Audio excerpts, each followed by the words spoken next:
What's going on, y'all? DBN Live. We're about to get it in a minute. About to have some special guests on the line. My man Carlos Cadras. My man, the super flyweight champion, Dwayne Beeman. We're about to get it in. Shouts out to my cats in the comment section. So far, already starting to fill it up. What's going on to my man Prince? What's that, Prince O'Mill? What's going on to Vincent Evans? What's going on, man? Philip Davis, what's going on? John Wilson, saying what's up to everybody. The first cats in the live chat section. Y'all know what it is, DBN. We're about to go ahead and get the show started in a second, guys.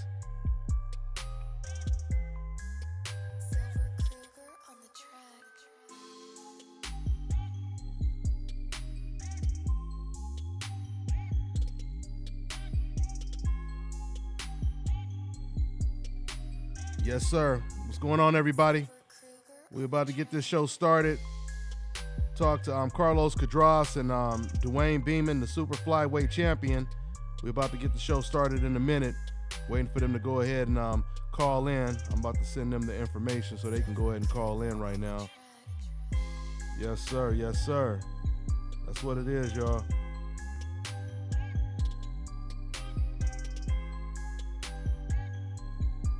What's going on, y'all? See y'all in the comment section. We're about to get it in. What's going on, John Wilson? What's going on? K Harris, Chi-Town repping. I see you. Yes, sir. Sunshine Clouds, what it do? Let's get it all day. Box King.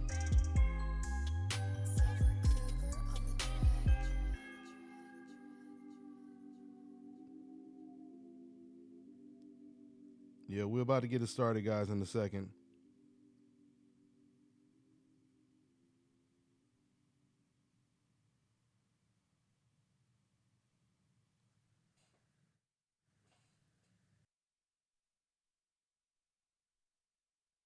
All right, guys, there's going to be a small little pause before we get started, and then we'll go ahead and get it back in. All right, y'all? Give me a second. We're getting the special guests on the line right now, and then we're going to talk some boxing after we talk to them as well. So hold on for a second, guys. Yes, sir. Life One Deep One. Yeah, we're about to go ahead and get started. Yeah, usually I get set up before, I start the show, but I'm setting up everything right now, so let's go ahead and get my man on the line. Okay, let's go ahead and switch the camera and everything. Let's get it in, y'all.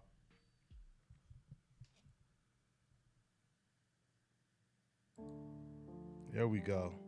There we go. All right, y'all. DBN Live is going down like a plane crash as always. Welcome to the live show, guys. I got some special guests on the line out there at Abel Sanchez Gym out there in Big Bear. My man Dwayne Beeman is on the line. What's going on, Dwayne? What's up, man? How y'all doing? All right, man. So you out there getting it in with the champs. Who you out there with? You out there with Carlos, and who else is over there training, Dwayne? Yeah. We have a couple of the super flyweight and super bantamweight. Louise, he's a super bantamweight. And I forgot the other super flyweight name, but it's just mainly me and Carlos. Oh, okay. And Carlos is over there with you, right? Yes, he right here. I'm gonna pass the phone to. Okay, but before you, Dwayne. Yeah, go ahead. Yeah, go ahead. Before you pass it to him, so just let everybody know what y'all been doing over there. Y'all been getting in some good work over there, huh? How many rounds? Man, we've been getting. Did y'all spar today? We've been getting some great rounds. Yeah, we just sparred a while ago. We was able to get. I was able to get 8 altogether. Nice. I got 4. I got 5 with Quadras. I got 5 with Quadras, and I got 3 with the other super flyweight. He's an undefeated super flyweight from Tekken. So I got some work with him. I got the other 3 with him. Nice. Yeah, man. But we getting it in, man. We're getting it in. I've been enjoying it, man, because Quadras said, he told me straight up, he said, you hit harder than any super flyweight I ever faced. Wow. He was like, you're going to be a world champion. Wow. You'll be a world champion. Wow. Matter of fact, you know what? Let's go ahead and put him on the horn for a second, man. Let's talk to Carlos. Okay. All right. Yeah, man. We got Carlos Cadras on the line, super flyweight champion, Dwayne Beeman, and now we're going to talk to Carlos. Carlos, ¿qué pasó, man? What's up? going on, man? What's good? Todo bien. All right. I'm very good. You don't worry, man. That's what's going on. Hey, so you got your opponent. You facing Ariel Williams, right? Is Ariel Williams, right? Okay. Wait, porque me habla muy rápido y no entiendo. Ponle speaker. Yeah, I'm a Beeman's trainer. I'm gonna translate. You're gonna translate. Okay, yeah, because I'm working on my Spanish. Dile que habla muy rápido. Aprendiendo, man. Talk to me. Go ahead. So okay, so when it comes to Ariel Williams, what does he know about him, and how does he see that fight playing out? ¿Qué sabes de tu oponente con el que vas y qué miras que vas a hacer? No, bueno, es un rival fuerte que le gusta ir hacia adelante y que sube luego mucho la guardia y descuida aquí, pero es fuerte y yo lo conozco desde amateur, entonces ya sé más o menos cómo pelear. He said he knows he's a very strong fighter. He knows the style. He knows the little mistakes that he makes, and he knows them from the amateur program. So he's looking forward to this fight. He's looking forward to this fight. What's his plans? He has for 2018. What's his what? What plans does he have for 2018? Like opponents that he has on his hit list and all that kind of stuff? ¿Qué planes te miras para ti este año en 2018? Bueno, este año yo quiero volver a ser campeón. Necesito ganar esta pelea para pelear otra vez por el título y pienso que puedo recuperarlo este año. All he's focusing is on this fight this year because he needs his win to get another title shot, and he wants to be world champ again. So right now, all he sees in his vision is this fight, upcoming fight. Okay. And he's been out there working with the super flyweight champion, Dwayne Beeman. If he could just go ahead and tell me what he thinks about working with Dwayne Beeman, and how good is Dwayne? Que desde que has trabajado con diferentes pesos moscas, ¿cómo sientes a Dwayne Beeman como tu ayudante en el spareo y qué beneficios tiene? Bueno, yo creo que es un peleador muy fuerte y que tiene buen futuro. Me ha ayudado bastante con la presión que habla de pelear y no dudo que luego esté también en la elite de peso super mosca. He said that, sparring Beeman, the pressure that he brings to him, and he doesn't doubt in his mind that he'll be in the elite quick and he'll be getting a world title here pretty soon. Oh, nice. With all the fighters that you've been in the ring with, how would you compare Dwayne Beeman to those fighters? Con todos los peleadores que has peleado antes, ¿quién tiene más comparación al Beeman que tú has visto? No, yo creo que él tiene otro estilo diferente. No me ha tocado un peleador como él.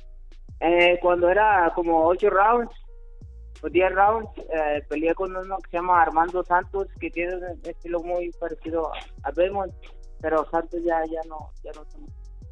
He said that he can't compare him to anybody. He's really unique.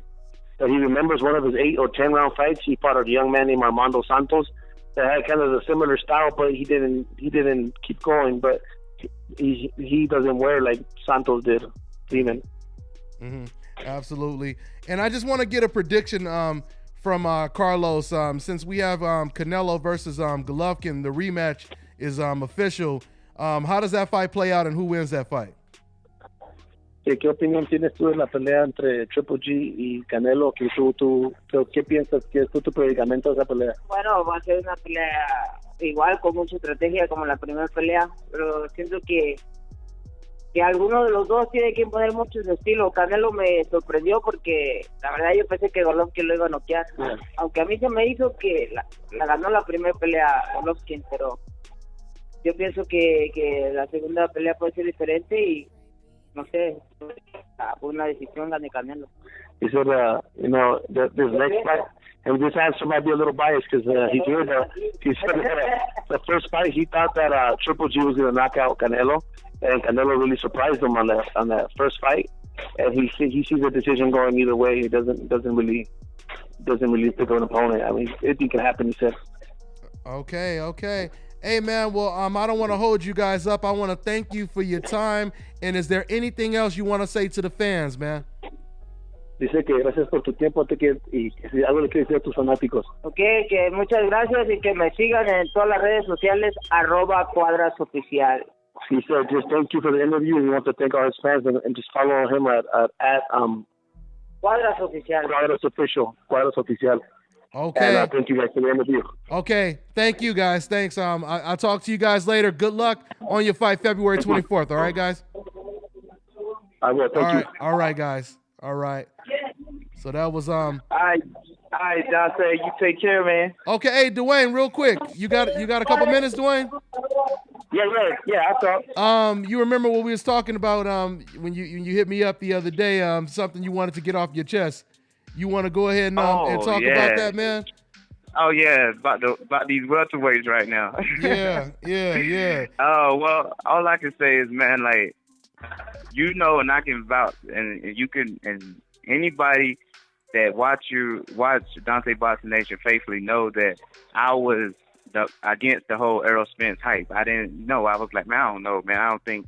Yeah. I ain't ready for the hype. I ain't agreeing with the hype yet. You know, that was me. And Dante, am I lying? I was. Absolutely. Y'all was like, no, Wayne. I think y'all was saying I was under. But the truth is, when he fought Lamont, I don't think any other welterweight could have did Lamont like that. So that made me say, hold on, man. Errol Spence is really the truth. Mm-hmm. But after these welterweights, these excuses that these welterweights been making is ridiculous. And I'm a big Keith Thurman fan. Still is. But him and the rest of these welterweights, what they say is just bothering me, man. Dude, I can't imagine a fighter in my division saying the stuff that Errol been saying, and people are like just like trying to make up a reason not to step in the ring, make up all these reasons. Oh, I don't need to fight him, and da-da-da. Like, he's a champion. Yeah. Like, he's a true champion. Yeah. So, like, yeah, man. So, if I was Danny, I was Sean, I was any fighter in the top welterweights, I would want to fight Errol Spence because I want to dethrone him. Mm-hmm. Mm-hmm. I want to dethrone him. Yeah. Like, and that's just me, man. I ain't liking it, dog. It making me, like, look down on the welterweight division. I know I ain't the only one that feel that way, man. It's just ridiculous. Well, everybody's been coming out talking about it, Dwayne, so it's not just you. Ishai Smith was just talking about, his disdain that, he had for the whole situation when it comes to Keith Thurman, not ready to fight Errol Spence. I understand Keith because of the injury and stuff. I get that. And I was about to get to that. Yeah, I understand that, but like some of these other guys don't got no injuries. They don't got nothing going on. You know what I'm saying? Uh-huh. So it's like they sitting there trying to wait around for a rematch with Keith, but Keith already beat y'all. Mm-hmm. Once y'all beat, you know what I'm saying? Once y'all go for another title, you know what I mean? Go for that IBF. There you go. Go for that IBF. Yeah. I guarantee you win that IBF, you'll get a shot at Keith. Yeah. But they don't want to take that risk. They don't want to do that. They want to go fight other fighters and fighters from lower division to make them come to welterweight and all this stuff like that, man. Yeah. Nobody's feeling that. Yeah. I mean, and I'm going to say this because it was just reported, since you're saying this, it was just reported that Sean Porter, he just did an interview and he said 2018 it's possible that he may fight either Danny Garcia or Keith Thurman. And, to your point, he didn't mention Errol Spence's name. And then Keith Thurman, he just recently said that he'll be ready to fight Errol Spence after 2 more fights. So he said he wants to test out the injury, and then after that he still wants another fight, and then he said he'll be ready for Errol Spence then. And you know what? And he deserved that. At the end of the day, he beat Danny, he beat Sean, he beat 2 top welterweights, didn't he? Correct? Yeah, absolutely. He beat them. Absolutely. So he can do that. Now, these guys that lost to them, they don't got no excuse. They can't sit down and be waiting around trying to fight Keith. They don't deserve it. Mm-hmm. To me, that's my opinion. Yeah. But, yeah. I mean, and you guys hearing this, man. And y'all hearing this from the super flyweight champion of the world, Dwayne Beeman. So yeah, man. So, like, I mean, that's all how I feel about it. I'm just saying, if anybody in my division, they giving just like they was saying so much about Inoue, I was like, yo, I want to fight this dude since everybody talking about he's so good. Yeah. That's how I feel, man. Like, it's just that competitive nature in me, dog. I don't know. Yeah. For real. So you said you can't see yourself having 2 belts and then having another champion in your division calling you out aggressively. Nah, man, I can't see nobody saying. I can't see that. And Errol done said every welter. He ain't just say Keith Thurman name. He just a little more focused on keeper. He said everybody name. Mm-hmm. Everybody name. Yeah. And somebody in the comment section said Sean Porter and Danny Garcia, they're not ranked in the IBF. I don't know if this person was saying this to be sarcastic or what, but it doesn't matter if they're ranked because the champion is saying, you can fight me. The champion is saying you can skip the line and you can come to the front of the line. So you know how good that'll feel if I was sitting there the IBF done got me ranked, but shoot, that'll be nice if an IBF champion say, hey, look, I'll fight Dwayne Beeman. I'll be like, heck yeah, let's get it. Yeah. So I get to skip the steps and I get to fight the champ. And fight for the championship? Yeah. I mean, yeah, there's no doubt. But that's about what it. I'm saying. That's one of the lamest excuses I heard. Like, I ain't ranked by the IBF. Like, come on, man. Like, what that mean? Mm-hmm. Champions want to fight. Champions want to get the big gold. Like, go for the big shots. Get that shot. Get the shot. Look, it's like this. I know people might be in the comments like, dang, Dwayne taking it so personal. Because let me tell you, as a boxer, y'all don't understand how hard it is to get a world title fight. You get what I'm saying? So for somebody to say your name and they got a world title, you know how hard it is to get them to say that? Yeah. You know what I mean? Like, that's why fighters like me was like, we look at them and be like, damn, man, like, I wish that happened to me. I want a world title shot because I feel like I deserve one. Yeah. But these guys are getting called out by the champion and not taking it. That I can't respect that. Yeah. Can't. I hear you, man. Well, And that's and people can get offended how they want, because I know some people get offended when I tell the truth, but it's the truth, man. Like, it's hard for us fighters to get a world title shot. It is hard. It's super hard. And let me tell you this too. Not every boxer gonna get a world title shot. Think about how many boxers in the world that'll never get a shot at a world title. So if a world champion is calling you out, man, damn it, you want to take that, you'll take it. Mm-hmm. Absolutely. Instead of the other way around, you calling out a champion, he ignoring you, and now a world champion actually saying, if you a top welterweight and he's saying your name, man, I'd be like, and y'all all got the same promoters, man. I'm the same advisor, promoter, whatever y'all got going on, man. I'd be done took that. And for those of y'all just tuning in, the super flyweight champion of the world, Dwayne Beeman, he's talking about the stuff that's going on in the welterweight division and fighters that are reluctant to get in the ring with Errol Spence, and he's saying that he would have took that challenge if he was in that division. So I would take it, man. Like, even right now, I'm sparring with World on the WBC silver champion. He fight for Quadras, but if Quadras, like, truth is, we here sparring, training, and everything, I know how to feel. So when I get a chance to fight him, you best believe I'm gonna call him out. And I'm saying it, and that's just, I'm just keeping it real. I'm in Abel Sanchez's gym saying that. I'm in his gym saying that. Like, one day I would try to call him out to get a fight. Saying, my man Dwayne is sparring with Carlos Cadras, and he's saying it right there while he at the gym that he can beat him. That's how real you are, man. That's how real you are, Dwayne. Just keep it real. He right beside me. That's hilarious. That is hilarious, man. Hey, my man. I was just talking about you. It's real stuff, though, man. It's real stuff. It's real, man. It's real. It's real.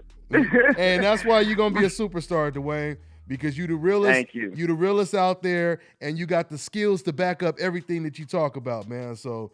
Yes. I just need that shot, man. I just need that shot. So any world champion feel like calling me out, please do it. Yeah. Just even mention my name. Don't just mention my name. I'll do the rest of the promoting. Don't worry. Hey, Dwayne, you remember last time you was on the show, somebody was in the comment section and they was like, well, why don't you fight Carlos Cadras? And then next thing you know. I know, right? Yeah, you remember that? Next thing you know. Yeah, they was like, why don't you fight Quadras? Yeah. And I got in the camp with him. And now you in the camp with him. That's crazy, man. That is crazy, man. That just shows you moving on up like the good times, man. That's man. Man. Yeah, man. Yeah.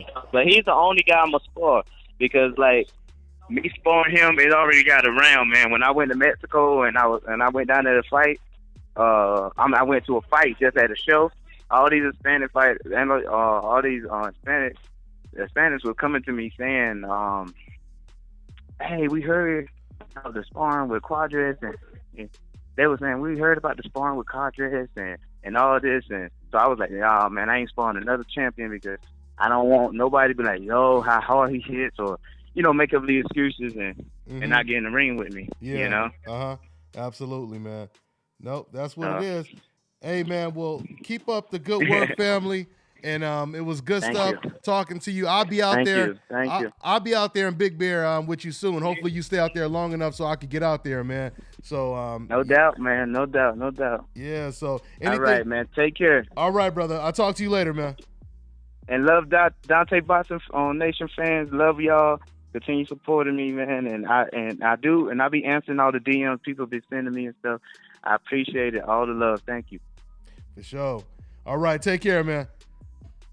All right, guys. That was Dwayne Beeman, the super flyweight champion of the world.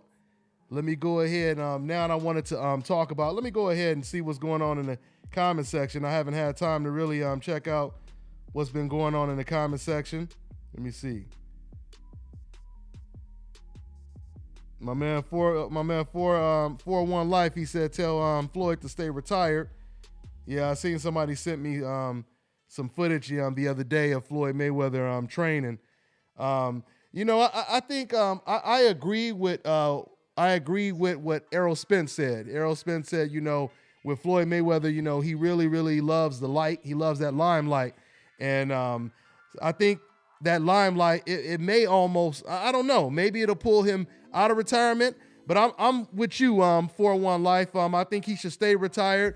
Me, I truly believe that I know a lot of people say that, he was just carrying McGregor and everything, but to me, I seen a different Floyd Mayweather in there. And I think even if Floyd was carrying him, Floyd could have done it, in a little bit more of a, he could have did it in a better way if he was just trying to carry him, is what I'm trying to say. So I think he showed his age a little bit in that fight. Him throwing in right hands and, McGregor forcing him to kind of reach a little bit, so I think finally he was showing his age. And, you got to show your age eventually. You can't beat time, and so I think he should stay retired.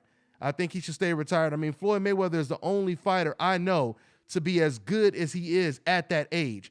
If you think about all of the other great fighters, Ali, Sugar Ray Leonard, Jack Johnson, all of them, they were all done. They were all, start on a decline in their early 30s. Floyd Mayweather was beating fighters like Canelo Alvarez, who was 15 pounds bigger than him, who was almost 15 years younger than him, pushing him back. He was beating him. And that was after moving up 5 weight classes, at age, 38 when he fought him? So, yeah, man, Floyd should definitely stay retired. I think he's slowing down. Shout out to my man, Christopher. He said, "What's going on, DBN? Hail from Solna, Sweden." Shout out to my fans out there in Sweden. DBN is international, baby. That's what it is. Let me see what else is going on in the comment section. Let me see. Yeah, I just did a live. I just did this live feed so I could go ahead and get my man Dwayne Beeman on the line because he wanted to talk about the welterweight division and the boogeyman Errol Spence #ManDown. Let me see, but I'm gonna go ahead and chop it up with y'all for a minute before we get off. Let me see. Floyd should have rematch Canelo. You said Floyd should have rematched Canelo. Canelo never asked for a rematch. You mean Canelo should have asked for a rematch is what you mean.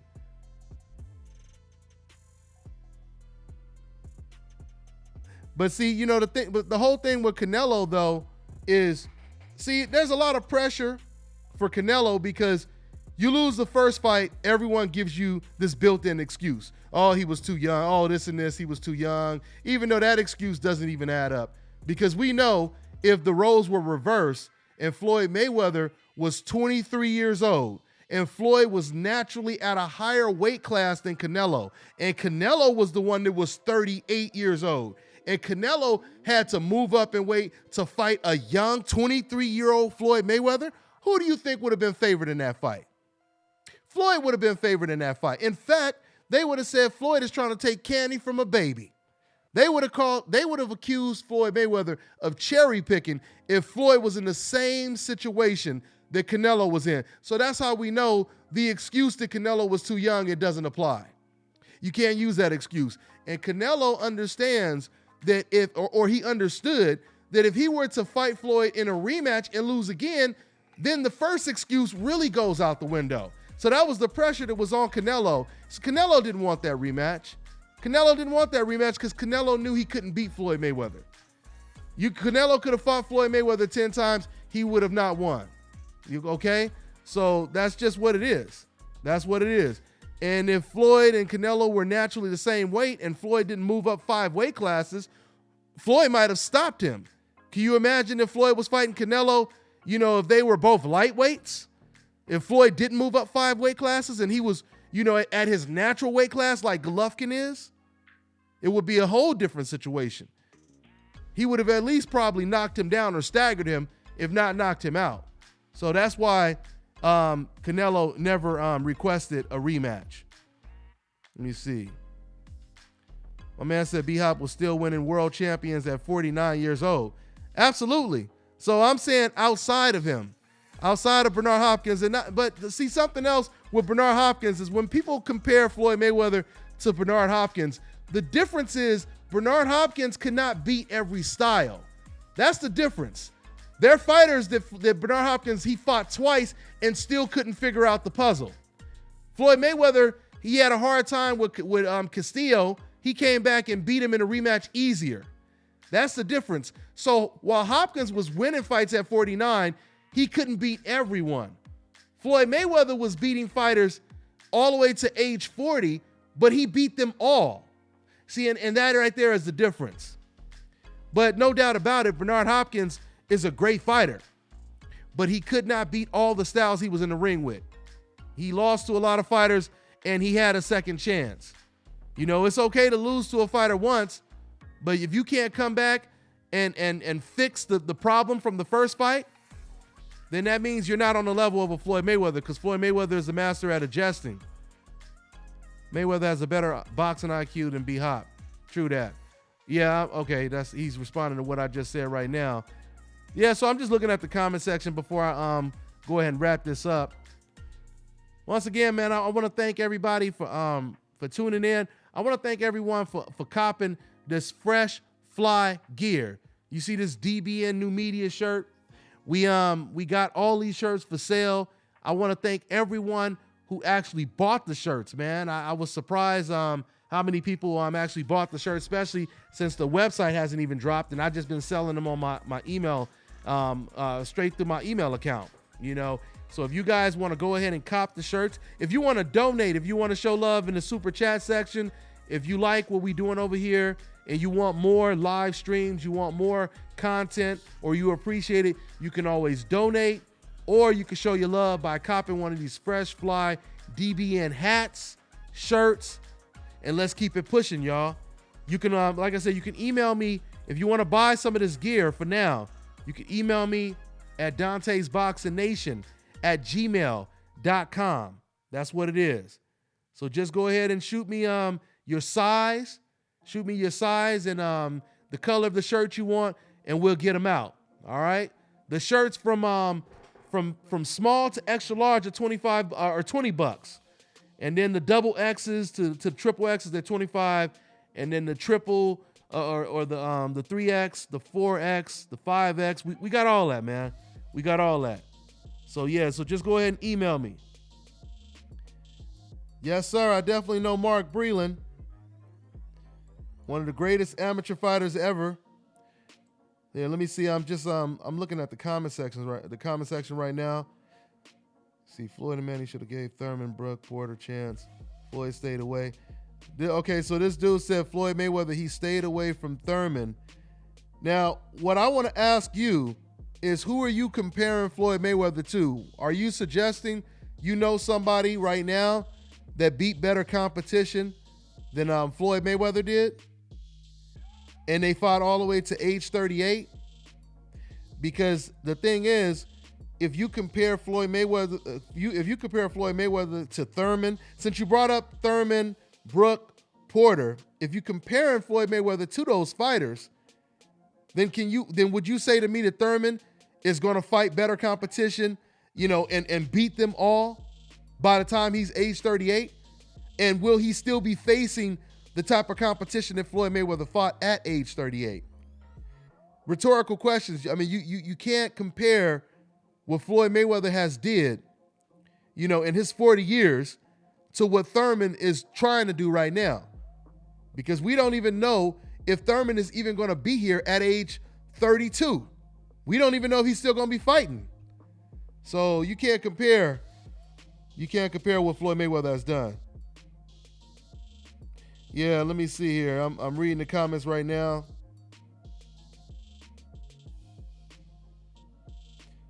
Hey, Latin, my man, BLK Latin, why don't you call in, man? I want you to call in. If you really believe what you're saying and you really believe what you're saying makes sense, why don't you go ahead and call in? I got the number on the screen right now. Go ahead and call in. The number is on the screen right there. You can go ahead and call in, and we can have this conversation so I can go ahead and educate you real quick instead of waiting for you to respond in the comment section. So just go ahead and call in, and we'll talk about what you're talking about right now. I'll respond to everything you're saying. Let me see if he's going to call in. Every time cats like this, every time I tell them to call in, they stop posting comments in the comment section and just disappear. Every once in a while, they'll call in, though. So hopefully he calls in. I want him to call in so we can have a real conversation. Because we ain't about to do all this texting back and forth. Good looking out to my man Kevin Stenhouse. Shout out to my man Kevin Stenhouse. He riding in that DBN tank with me over here. We pushing this tank. Good looking out, man, for donating. I appreciate it. He said, would WBO make Porter wait 3 fights to fight Thurman? I don't think it's up to the WBC. I don't know if I said WBA, but I don't think it's up to the WBC. I think, to be honest, I think Thurman and Porter, I think they both want that fight. I think, there's no doubt about it. Thurman, he wants the Porter fight, before he wants the Errol Spence fight. So I wouldn't even be surprised if Keith Thurman, he fights Porter in his next fight after his fight on May 19th. Now, there's reports. Now, there's also reports that that Keith Thurman is not going to be fighting against Jesse Vargas. That's really unfortunate. That's really unfortunate because Jesse Vargas, that would have been a really, really good opponent. But hey, he is a tough fight, and I wouldn't be surprised. I'm sure maybe some people got in Keith Thurman's ear and they said, hey, man, you sure you want to fight this Jesse Vargas character? That'd be a pretty tough fight for your first fight back. I'm sure people got in Keith Thurman's ear and they told him that. Hey, so what happened to my man Latin? My man Latin, he ain't even posting no comments no more. Soon as I tell this man to call in, he stopped posting comments. And he ain't called in. See, this is what I'm telling y'all, man. This is the difference from speaking the truth and just pushing decaf rhetoric in the comment section. Because it's more easy to just type stuff up, you know what I'm saying, and disappear whenever you want, come back whenever you want. But when someone calls you out and you're going to have to be confronted with logic, logic is like kryptonite to the decafs. Logic is kryptonite. That's when they get all weak and they go silent when you hit them with that kryptonite, the truth. That's why they don't call in. That's why they don't call in. They do not want to deal with no damn truth. Yeah, y'all know how that is. You know how that is where, sometimes, some people have been in this situation where you may have a crew of loyal homies, right? And y'all be all on the same script. Maybe you guys have this like type of agenda, right? And maybe you guys are saying the same thing in support of each other. And deep down, all you guys know that it's not true what you guys are saying. But you have to stick to the script, right? Because that's where your loyalty lies. So you have to stick to the agenda. The analogy I always like to use is like gangbangers, for example, right?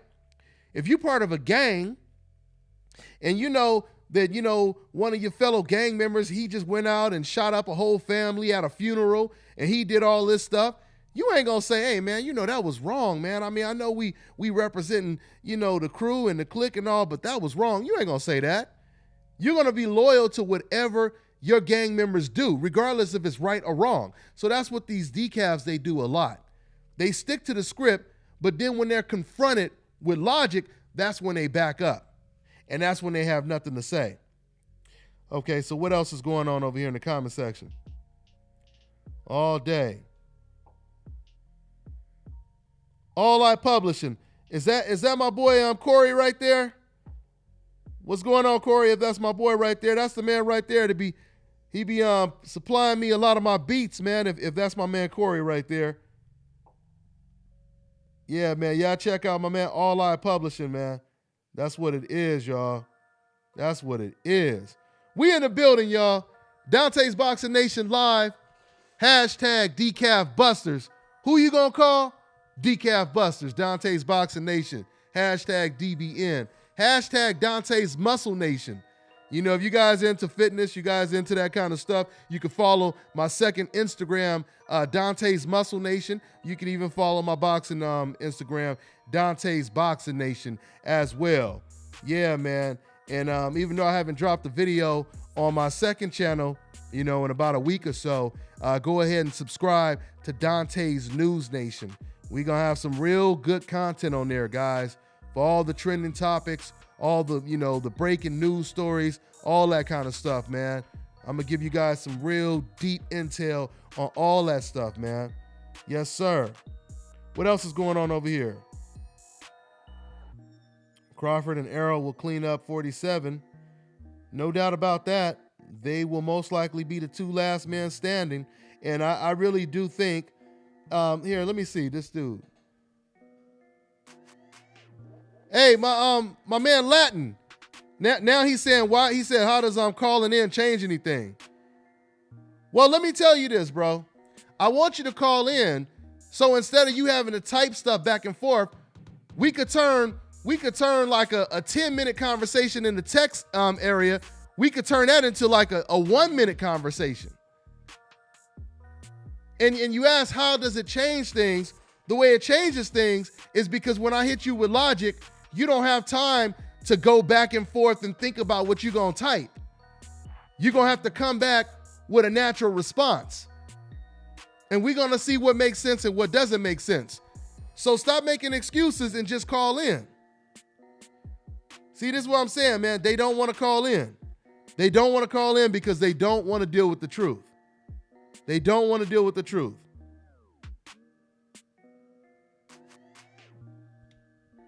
Are you wrong about, but see, like I said, I'm not going to have this conversation with you in the comment section.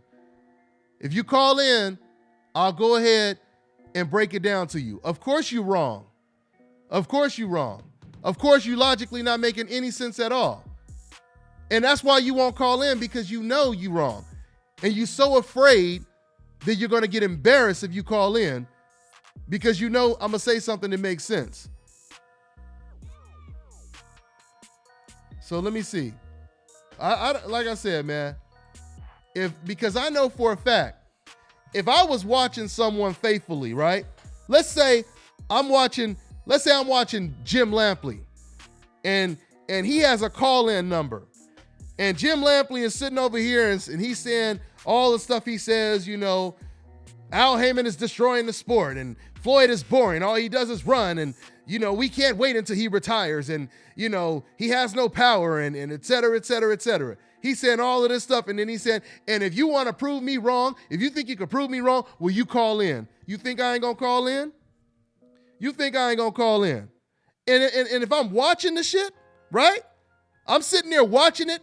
Every show that comes on, I'm faithfully watching it with my popcorn. You think I'm not going to call in? Of course I'm going to call in. Only reason I wouldn't call in is if I said to myself, you know what, this guy is an asshole. I hate that he's saying this stuff, but I hate to admit it, but the bastard's telling the damn truth. That's the only way I wouldn't call in, you know? Let me see, man.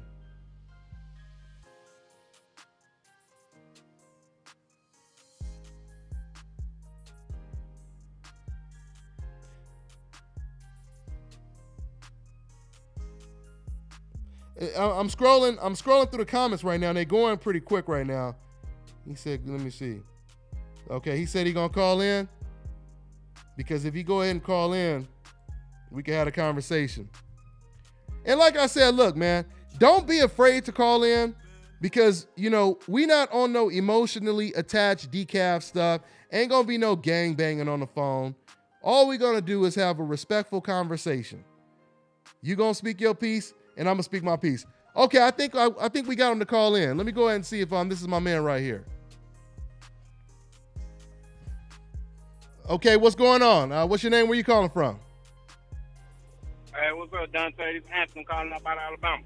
I ain't the dude in the comment section. Oh, you're not him. You're not him. Oh, okay. Alabama. I ain't him. Okay. Yeah, I don't think he gonna call in. But like I said, man, I ain't gonna gang bang on him. I was just gonna educate him. I ain't gonna gang bang on him. I was just gonna educate him. I don't even know. Hey, well, hold on now. I ain't too fond of something else you said, but it ain't got nothing to do with the hell you talking about. No, it's okay. It's okay, man. Tell me what you disagree with. It's just boxing talk. Okay. What? Now, tell me. I'm a fan of your show. I love, Dante. I'm a strict supporter. I love what you do every now and then. Anytime, only time I ever feel like on two things, I feel like you're a little off on when it comes down to. I do feel like you're a little biased to PBC fighters. I'd always okay. that with a little bit. Explain it. Okay. Well, on the PBC end of it is Errol. You real high on Errol Spence. I do think Errol Spence is a very good fighter, but I believe you come as a boxing fan aspect for Errol Spence, not always from a financial aspect of why fighting Errol Spence makes sense. All right, for Keith Thurman. All right, simple concept is this. Keith Thurman needs a money fight. Like, I completely understand that from his concept. Right after he got the second way, he kept talking about that Pacquiao wasn't going to fight me. But he's trying to get a money fight. It makes sense. Errol Spence does not have the drawing power that y'all keep pushing him as.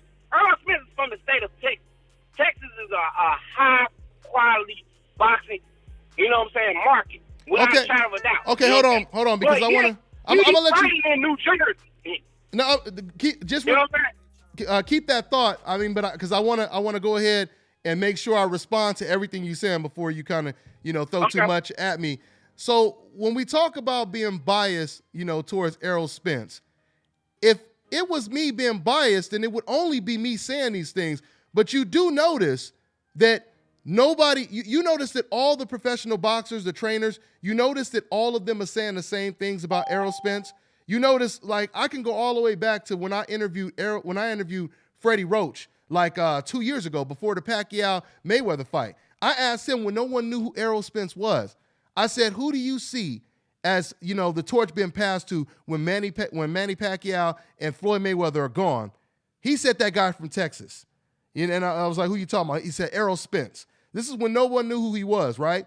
And this pattern, it followed. This pattern, it followed with all of these professional boxers and trainers saying the same things about Errol Spence. Number one, all right? Now, and then you have on top of that, you have Keith Thurman, who's about to fight someone who's not going to be as big of a draw. I can guarantee you he's about to fight someone who's not going to be as a big draw as Errol Spence is, right? And we both. And let me say this. Hold on for a second, because I'm gonna speak facts real quick, because not just because what you just said right now, Keith Thurman is not even using the excuse that you use, so we can't use the money excuse, because even Keith Thurman is not using that excuse. But when it comes to Danny Garcia, when Danny Garcia was champion, soon as Danny Garcia got the belt, Keith Thurman, he wanted to fight him. Danny Garcia is not a big money draw. He's not a big money draw. I mean, someone like, of course, a Floyd Mayweather, an Anthony Joshua, Canelo Canelo is not even, he's bigger than Golovkin when it comes to a draw.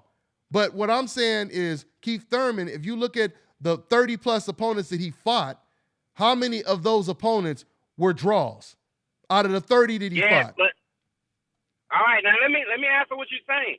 You're misunderstanding what I'm saying with that. This is pre-dating now. He stole the injury. We know he's injured. There's no way in the world he would come back from a shoulder injury and fight. Nobody's talking about.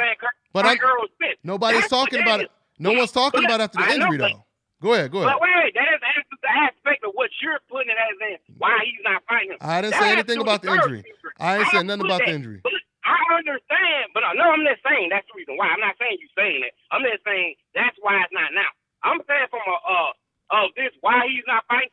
Errol Spence, y'all are hyping. Errol Spence is a very good fighter. I'm not taking anything to his ability. I love him as a fighter, but we have to think it's a big difference from being a boxer and being a big draw.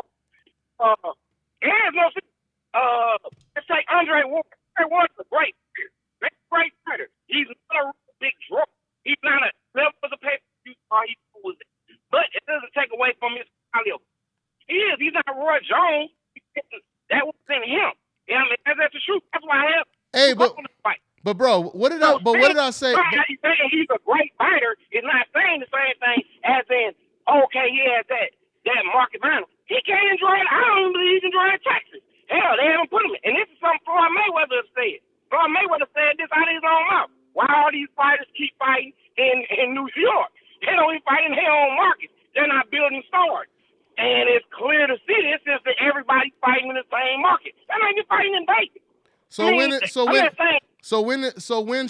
When should Keith Thurman fight Errol Spence? My thing is drawing power is not there. Okay, so let's say Errol Spence. It wouldn't make sense. If you really feel right now Errol Spence get in the ring with Keith Thurman, all right, whoever wins, I think it'll be a good fight. What the hell are they gonna do? So you saying in the West where there's nothing there. Okay. Yeah. So you saying as a boxing fan, just like any other sport that we watch football, we watch basketball, we watch these sports because we know that there's going to be a conclusion at the end of the season where we're going to see the Super Bowl, we're going to see the finals. We know that we always going to find out who the best team is by the end of the season. So but by using your logic, you're basically saying that if Errol Spence is never a drawing power, at least what you consider a drawing power, a star, that Keith Thurman should never fight him, right? That's what you're saying, right? No, but I do think it has a little more time to see can he pick up the momentum. Well, are you changing? Are you changing what you're saying though? Errol Spence was just on ESPN first take. That was good. I think, hey, he has a fight, and I kept saying, why ain't he fighting in Texas? I mean, put him in his market and see what he can do. You know, and now I think on that day on Thurman, they showed him in Texas. That's great. Once these things are starting to get established, then we can see. So why did he fight? Hold on, man. Hold on, bro. So let me ask you. So why did he fight Sean Porter and Danny Garcia if this is all about drawing power? No, because it's a matter of time. Look, he's getting older. Common sense. He wants to get some money fights. I mean, I understood that when he beat Garcia, when I saw how he beat him, he was like, he always talks about Manny Pacquiao, you looking for big money fights. That makes sense because where he's at in his stage, like, hey, I'm looking for it and to see what he can do. Errol Smith said something about going up to 154. Canelo, that makes sense. You're looking for some money fights up in there, and it's not. I know. It's not no money fight. Hold on, bro. Listen to what you're saying. You're saying that's not a money fight. So let me ask you the question again. If Keith Thurman is looking for money fights, why did he fight Sean Porter and Danny Garcia? What's your time? I thought Sean Porter was a mandatory any damn way. What? You thought what? I thought Sean Porter was a mandatory. Yeah, but Sean Porter, I thought he fought Sean Porter, that was his mandatory. Yeah, but he wants to fight him again. He wants to fight him again before he fights Errol Spence, though. Yeah, but he's a mandatory anyway. So I mean, at some point you got to fight him regardless. No, he doesn't have to. He could. First of all, when you have a mandatory, you could put that mandatory to the side like Deontay Wilder did. You could pay them step aside money, and you could fight someone else if you think that there's a fight that's bigger. So yeah, but I understand that. But with that said, what real big fight is there out there? Errol Smith is a big fish. I believe he can get there. He's just not there right now. Well, I think he's not today. He's not. So you believe? I don't even think that's argumental. So you believe that if Errol Spence, once again, because you never answered the question, if Errol Spence doesn't become as big as you think he should be, Keith Thurman, should he fight him or should he never fight him? If he doesn't become he'll fight him, but I do believe. No, I said should he? I said should he? Should he? I don't think he'll fight him, but I do believe he should get another year to see can he build it up. To see can they get to a paper. I'm not saying from a promotional standpoint. I understand. But you know, from a business but you know you making. But you know you making an excuse that Keith Thurman himself is not making, though, is what I'm saying, though. Keith is not saying this is about money. Keith is saying, I need more time to fight the guy. He's not using a money excuse. And if this he's saying he came off the injury. That's what he said. He said he's coming off the injury. But we're not even talking about the injury. We're talking about, because Keith Thurman said even after the injury, he's not going to fight him next.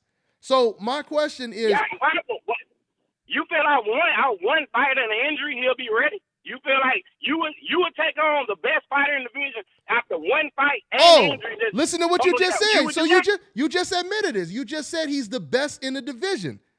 So there's not what's then that means I'm not being biased, though, because this is what started this whole conversation. You said I was being biased by giving Errol Spence too much credit, but you just admitted that Errol Spence is the best in the division, though. So we don't really have a disagreement. You come off as a fan, but let's keep the business end of it. That's what I meant with my comment. But what did I say? The business don't make. Hold on, man. Hold on, bro. I'm gonna have to mute you for a minute because this is my show, man. So I gotta make sure I ask you the questions. Now you say I come off as a fan. How do you come off as a fan by just saying you want to see this guy fight that guy? How do you come off as a fan just by saying you want to see the match? No, I don't think there's anything wrong. I would like to see it, but I understand why it's not. I'm just saying I don't feel at times you throw the business aspect out of there. That's the only thing I'm saying. I don't think you act like that doesn't exist, and you act like that end of it. Like, well, he should just fight him. I'm like, wait a minute. You want to build it up. Well, Errol Spence is not. That's the point I'm making. So why does Errol want the fight then? If that's the case, why aren't both of them saying the same thing? But once again, Errol can't do no issue. He wouldn't care. Because in hell, it's a win-win. So why it's not. So it's no. It's not win-win. It's not win-win if he loses. It ain't win-win if he loses, because if you lose, you get knocked back to the back of the line. Who wins that fight? Let's end it with this. Let's end it with this. Who wins that fight? Me, I think Errol Spence will win. Okay. I believe he will. I think it's a 50-50, but I believe Errol will win. Okay. I think he'll find a way to win. And how I said it, and the way I feel is that it was that, and how you came off with when you go into the Triple G is scared, Triple Z don't want to fight the Charlo brothers. Like, really? Like, where's that coming from? Like, there's no real. You believe Triple G is going to fight you believe he is going to fight Jermell Charlo?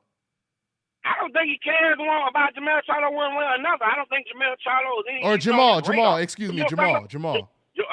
Okay, Jamal. I don't want to call the man wrong, but Jamal is not even. Why would Triple G even pay any attention to him?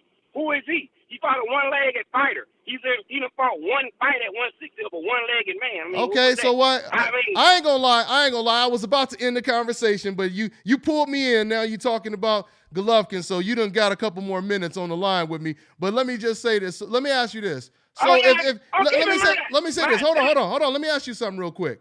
So why did Golovkin fight Willie Monroe? Why did he fight Adama? Why did he fight like Marco Antonio Rubio? Why really? Who was in the division at that point in time? Exactly. So there was nobody. So there was no one in the division. Now there is someone in the division. So why won't he fight Jamal then? Why is that bias? Why is that bias that a boxing fan will want to see him fight Jamal Charlo? Why is that bias? Because you're saying something that's not even been proven time to even have any kind of accuracy to it. Let's look at the facts. He's in the division long enough to even talk about. Like he just got there. Let's look at the facts. Let's look at the facts real quick. when Jamal Charlo is his mandatory. When Dominic Wade was his mandatory, he fought him right away. When Willie Monroe was his mandatory, he fought him right away. You just said Jamal Charlo just got to the division, right? When Kell Brook fought Golovkin, Kell Brook had never fought in the division. He jumped from welterweight to middleweight to fight in his division. So why? Being dishonest, Dante. Every time you do that, you be dishonest. How? What? You're What? very dishonest. Every time you bring up that Kell Brook, every time you bring up that Kell Brook comment, you're being dishonest. How? Explain it. You and I both know when they was negotiating that fight, Kell Brook was not the fight that they was to negotiate. Of course. That what he was saying. Of course. But, all right. But you never went. But every time you do that, you never bring it up. Dante. You make it seem like he went over there to negotiate. But then Eric, and everybody know, Eric Eubanks Sr. pulled out the fight. They got everything in. He just pulled out like, nah, I don't want to. And so, they was looking for, and Kell Brook agreed. Kell Brook from Europe had a real big draw. Okay, so your point, but that was, hold on, that was a response to the point you were trying to make. You were trying to say that Jamal, he barely got to the middleweight division. So my point is, Kell Brook, he had never even fought at the division. It doesn't matter, how the fight came to fruition. It's just the fact that he fought that guy. That's like right now, if Golovkin and Canelo falls out right now, and Al Heyman and Jamal Charlo call up Golovkin and say, hey, you know what?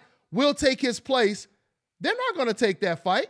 They're not going to do the same thing they did with the Chris Eubank and the Kell Brook situation. So, but you know what, man? I don't understand where you keep getting this. Jamal's is this freaking beast. Where are you getting this from? Listen. Hold on, wait. You putting words.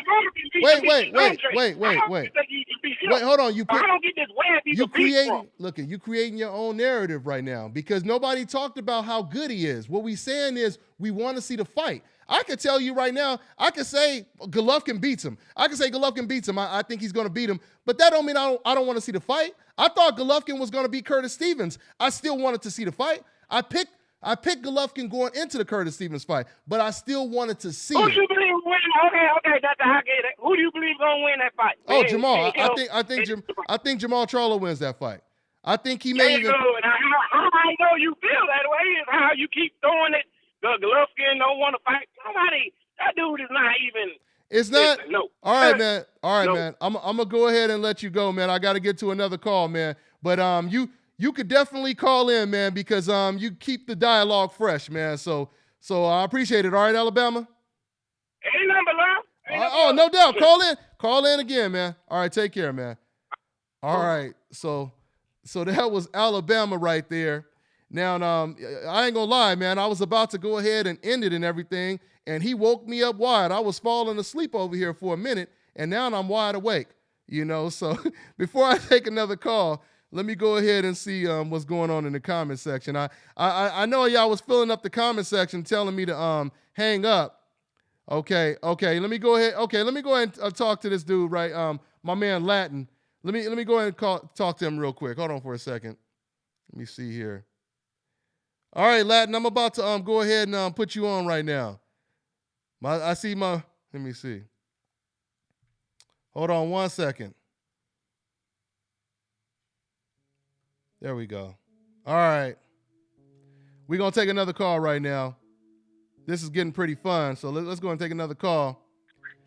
All right, we finally got you on 323. I see Alabama gave you enough confidence to call in. What's going on, man? What's going on? Nah. See, there you go, man. Nah. Go ahead, man. No. You said you were going to school me. Come on, D. No. D. Come on, man. School me, dog. Oh, go ahead.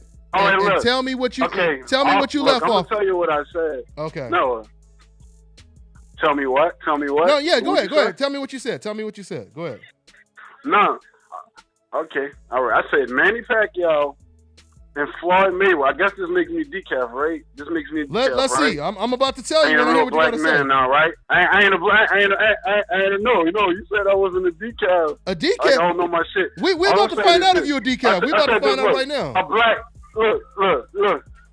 Yo, just look. this is what I was saying. Manny Pacquiao and Floyd Mayweather, once they got to a certain level, once they started getting those belts, and once they started getting a little bit of prestige, and they started to get some bargaining chips, all I'm saying is once that happened, they did not fight. They avoided young black fighters.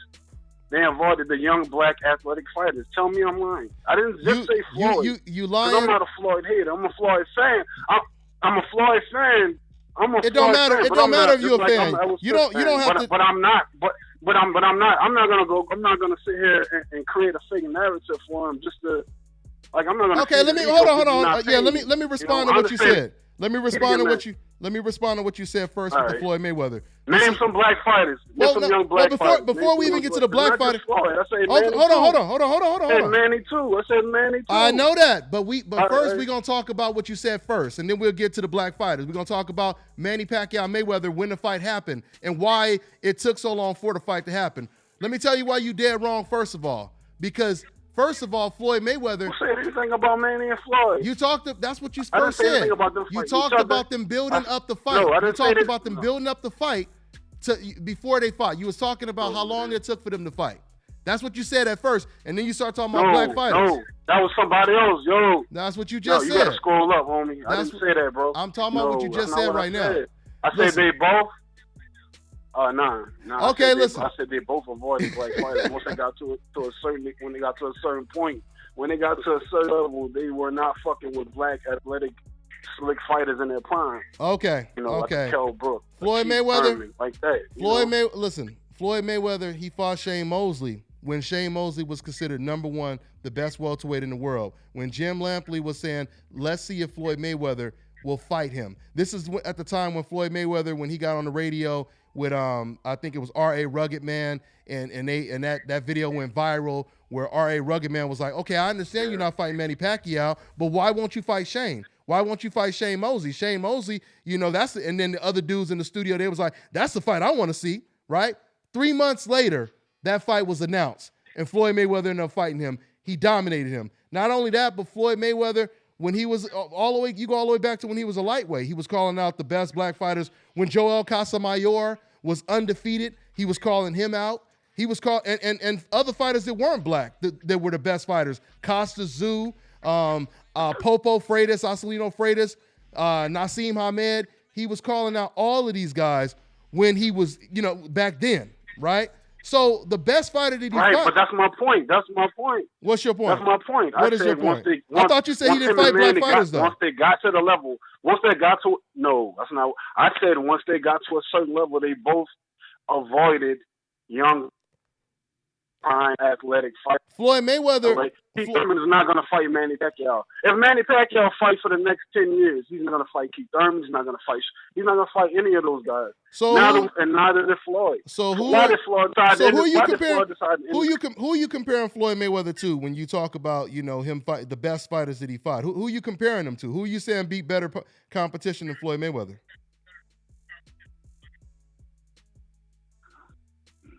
I'm talking about a comparison.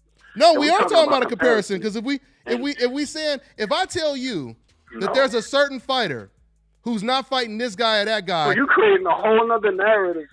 That has nothing to do with what I was talking about. Okay, so I'm saying that once those two guys, Dante, what I'm saying is once those two guys got to a certain level, all right, once they started to really get paper, once they got to a certain level, they avoided those certain. You know what? I'll give Manny Pacquiao props for fighting Timothy Bradley, while Timothy Bradley still was on a upward, when he was still kind of going up in his career. At least that happened. Floyd Mayweather. Besides Zab Judah, besides Zab Judah, at 147, besides Zab Judah, what other young black fighter did Floyd fight? Hey, Milton. Okay. I see my man Milton in the comment section. But Floyd Mayweather, he fought more black fighters and beat more black fighters than whoever you comparing them to, though. I mean, when Zab Judah was on top, him beating him. Look. So what you're saying? I'm proving. I don't compare Floyd. So if you, so you only compare Floyd to Floyd? Is the best fighter. Okay, then there's no I'm there's no comparing- debate. Okay, Then there's well, no look, if debate I then. want to compare him to the great, at 147, like he's not on Sugar Ray Leonard's level. He's not on that type of level. He's not on the Tommy Hearns level. I think they both beat him. I think Floyd is one of the greatest, if not the greatest, defensive fighter of all time. Well, I mean, Because I don't. he's the greatest defensive fighter of all time. I That don't- doesn't make him, especially at 147. Especially at 147, because he changed his whole style at 147. What He wasn't black? the same Okay, fighter okay. when he Go fought back. at 130. Go back to what black fighters you said, because I know you said it, but I want you to say it again. Go back to the black fighters that you said he was avoiding. You said Keith Thurman, right? You said Keith Thurman, and who else? Okay. No, not just Floyd. So you just defended Floyd, because that takes away from my whole argument. I was talking about the young, hungry black fighters that don't really get a chance. Floyd went out of his way to fight. Like, he fought on Madonna. Not to say that maybe Madonna wasn't deserving, but put it like this: even after all that Madonna shit. Hold on, but you didn't answer. Career, But you didn't answer who was my the last question. guy though. he fought Andre Berto. Okay. Berto, right? All right, let's talk about that. Why ended on fighting Berto? Why ended on fight? All right. Why All right, did let's he talk get about himself that. Let's to fight talk Keith about Thurman that. Or Sean Hold Porter, on. You or jumping Sean all Porter, over. or- I'm gonna have to mute you, bro, and then ask you a question and then unmute you. You can't just keep talking up because you keep jumping from point to point. Listen, this is what I'm saying. Let's stop with Andre Berto real quick. Now, Floyd Mayweather, he fought Andre Berto, and let me finish. Don't cut me off. Floyd Mayweather, he fought Andre Berto at the end of his career after he beat Manny Pacquiao close to age 40. How many fighters do you know that was even still fighting at that age? So my point to you, and I'm gonna let you talk, but my point to you, besides B-Hop, but like I said, with B-Hop, he lost to a lot of fighters. We talking about your last fight right after, as soon as you retire. The fight before the Berto fight was the fight that everybody wanted to see.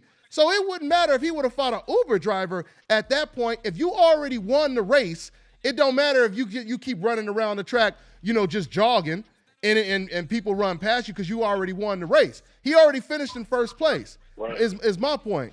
So what I'm saying is, I don't see too many fighters, like you said, outside of Bernard Hopkins. And Bernard couldn't beat everybody he fought, by the way. But outside of a Bernard Hopkins, how many fighters do you know that retired close to 40 and beat every single opponent that was put in front of them? Not too many people, right? Nah, I mean, to be honest with you, besides B-Hop, there's not been that many old fighters, or at least anyone I could think of in recently that's done that. But the whole point is, I'm not bashing Floyd Mayweather or Manny Pacquiao. I'm saying that if Floyd is as good as you say he is, and he's as great as you say he is, and if he's better than all these other legends that were before him, why not go out with a bang, or why not fight someone who's a belt holder, a title holder? Okay, at least Brook. I said Porter, Brook, and Thurman, right? Now I'm not 100% sure, and I'm not Googling, so I don't know. Was Thurman a champion at the time? I think he might. Yeah, have been. Thurman was. I think Thurman was a champion. Okay. But the point that I'm making is. And what about Brook? What about Brook? D, hold on, Dante. What about Brook, Dante? Yeah, Kell Brook. Yeah, Kell Brook was a champion. Was Brook a champion at the time? Yeah, he was. It was a lot of champions. So that's two. Okay. Yeah, but see, okay, okay. But okay. Hold on, no. Let me respond to that though first. Once again, if Floyd Mayweather is already considered the greatest fighter of this era, right? Because his biggest competition was Manny Pacquiao when it come, people were saying that Pacquiao was a fighter of the decade, et cetera, et cetera. That's the guy he needed to beat, et cetera, et cetera, et cetera. Floyd Mayweather beat Floyd. Hold on. Let me finish. Floyd Mayweather beat more pound for pound fighters. I'm talking about fighters that were considered top 10, the best in the world. Floyd Mayweather beat more pound for pound fighters than any fighter right now. The only person who comes closest to him is Andre Ward, that beat someone that was on that list currently at the time. So once again, when you talk about fighting Kell Brook, Thurman, and all of this at age 39, at age 38, I don't even believe that Kell Brook, Keith Thurman, or any of these fighters are going to be fighting the Canelos and all that kind of stuff at age 38. And they're certainly not going to be moving up to a higher weight class to fight him. Floyd fought Canelo Alvarez. What it has to do with what you're saying is, this is, no matter what you say, this is a comparison. You're bringing up the age. I'm trying to get you to understand. Look. I'm trying to get you to understand that you only comparing Floyd Mayweather to Floyd Mayweather. You only saying, okay, man, I see. Nah, not really. Hold not on, really, let me finish my point. Let me finish my point, and I'll let you talk. I'm gonna finish my point. Okay. It's like if, let's say, Usain Bolt, if he beats everyone on the track, right?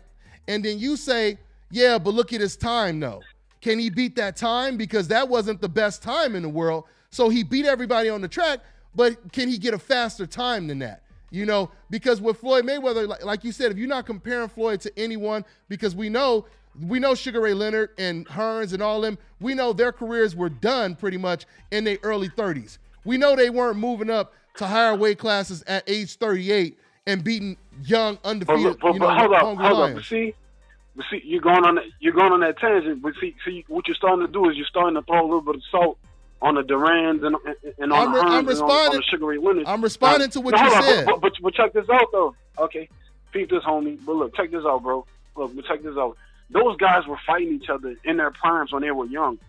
So, of course, some of those guys' records are not going to look like Floyd's because they didn't pick their fighters like Floyd does. That's not Floyd true. picks his opponents in a certain strategic way. That's not true because Floyd Mayweather fought Janelle. How did he manage? So you're going to say the fighters in the 80s? You're going to say the fighters from the 80s? That era. So come on. What I'm saying to you is Floyd Mayweather. Floyd Mayweather fought Janelle Hernandez when he had only 17 fights. And HBO's Jim Lampley and Larry Merchant, they was like, I cannot believe the arrogance of this kid, Floyd Mayweather, to think that he can get in there with a lineal champion with this kind of experience with only 17 fights. Floyd Mayweather fought him and beat him and dominated him with 17 fights. He fought Janelle Hernandez. You know, he fought when Angel Man Freddy. A lot of people don't know how big Angel Man Freddy was, but he was a number one contender. HBO said the same thing because right after he beat Janelle Hernandez, Angel Man Freddy was his mandatory. And they said, I can't believe he's taking on this fight this early. He knocked out him. He beat Castillo. And once again, this is way before, because this is the first half of his career. He beat all of these guys. And something else we have to take into consideration. We don't know for a fact, we could say it either way. We don't know for a fact if Floyd would have beat all of Sugar Ray Leonard's opponents. And we don't know for a fact if Sugar Ray Leonard would have beat all of Floyd Mayweather's opponents. We don't know if Sugar Ray Leonard would have been able to go all the way to age 37, 38, and then move up to a higher weight class and beat a young Canelo Alvarez who's bigger and stronger than him. We don't know this. We don't know if he could have beat a Manny Pacquiao. We don't know this. So I'm not even trying to, say who's better. I'm just saying, they're pretty much on the same level when it comes to accomplishments. But Floyd Mayweather did accomplish more, beating younger champions bigger than him in his late 30s, almost close to 40 years old is all I'm saying. I mean, does that logically make sense, though? Yeah, I mean, dude, right, what you arguing is something, well, not arguing, but what you're debating is something that I'm not even, my whole point is it would have been great to see him fight the younger black fighters, at least, pass that baton or pass that torch to the next level. But it seemed like these guys have just been kind of laying dormant. So, but I just told you already he did fight him, though. The three guys that I named, at least two of them. Okay. Shane is better. Younger, yes, Shane is better than all of the black fighters you're talking about. I mean, at least as far as accomplishments and Hall of Fame status, Shane Mosley is the best black fighter, compared to all the other black fighters that you're talking about. And Floyd Mayweather, he fought him and beat him when. But Thurman isn't finished. Huh? But Thurman isn't finished. Neither is Porter. Neither is Spence for that matter. So you can't say that Shane Mosley is better than them. When Shane Mosley fought Floyd, he was coming off what? You can argue the biggest. No, I said Hall of Fame. No, I wasn't talking about better. You're talking about Shane Mosley. I'm talking about Hall of Fame status. I'm not talking about better in the ring. I'm talking about Hall of Fame status. I'm talking about accomplishments, resume. Okay. That's what I'm talking about. And what I'm saying is Shane Mosley, the win over Shane, that's just as big, if not bigger, than a win over a Keith Thurman or, some other young fighter who hasn't accomplished as much yet. Hold up. You mean the Keith Thurman of today, who holds 2 championship belts? Yeah. Well, you know what? If Floyd Mayweather is 40 years old, well, yeah, you know what? Shane Mosley's the oldest. If Floyd Mayweather is 40 years old, if Floyd is 39 or 40 and he beats a two-time champion, yes, that would actually be a bigger accomplishment. You're right. That would be bigger because Floyd is 40 years old. Now that makes more right. But once now again, you're using logic, Dante. Now you're not being as biased. Now you're using logic. No, listen. But once again, though, only thing you telling me, we agreeing with everything if you really think about it, because you agree that Floyd Mayweather is the best of this generation. You're not comparing anyone to Floyd Mayweather. So I really don't even understand. You mean of now? You mean of now? Of course I'm not comparing him. Floyd's career is pretty much unless he doesn't come. And I understand that. Your main argument is he ain't fighting black fighters. Once I got to, wasn't not just any black fighters, because he chose a Berto instead of picking a Thurman or someone who had a. That was at age 39 though.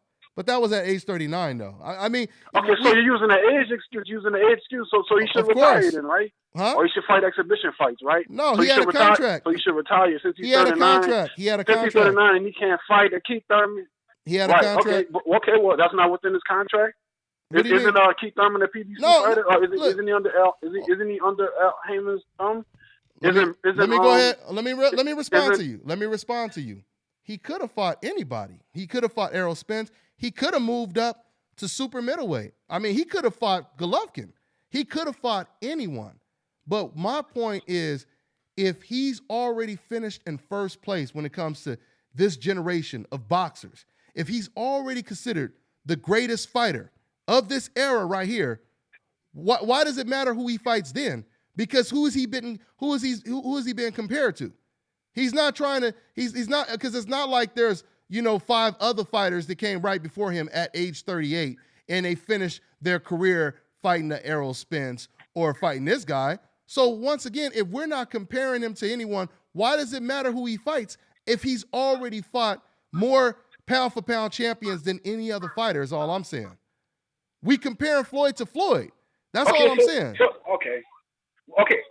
But what you're doing is, I understand what you're trying to say, but what I'm saying, but what the logic you're using is you're making an excuse for why it's okay for him to still be active, still claim to be the best ever, and not give guys that a chance of beating him. Because let's be honest here, if Madonna could put pause on him enough to garner a rematch with Floyd immediately, what makes you think a guy like Sean Porter, who also fights aggressive and gets in your face and gets in your grill and are very aggressive, who's to say that Sean Porter couldn't do a good job or even better job than Madonna? Absolutely. I agree with you. I mean, so if Madonna could do that, okay. Emmanuel Burton, Emmanuel Augustus, he was able to put pause on Floyd.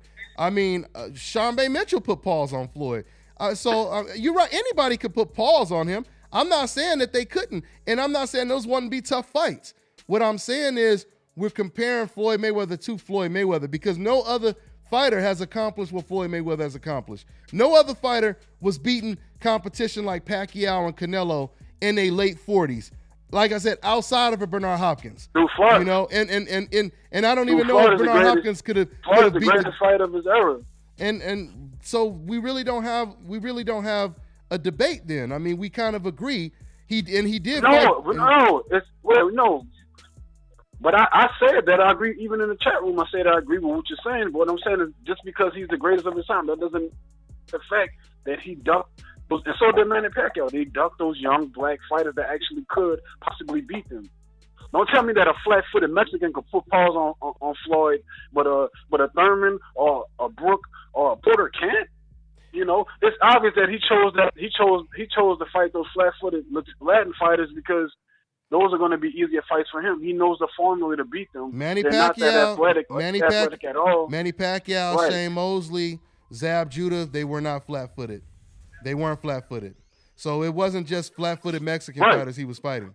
He fought against, and Floyd Mayweather, he always said it. He said, you box the banger, you bang the boxer. Floyd Mayweather, he already knows what to do if he's in there with a flat-footed fighter or he's in there with a boxer.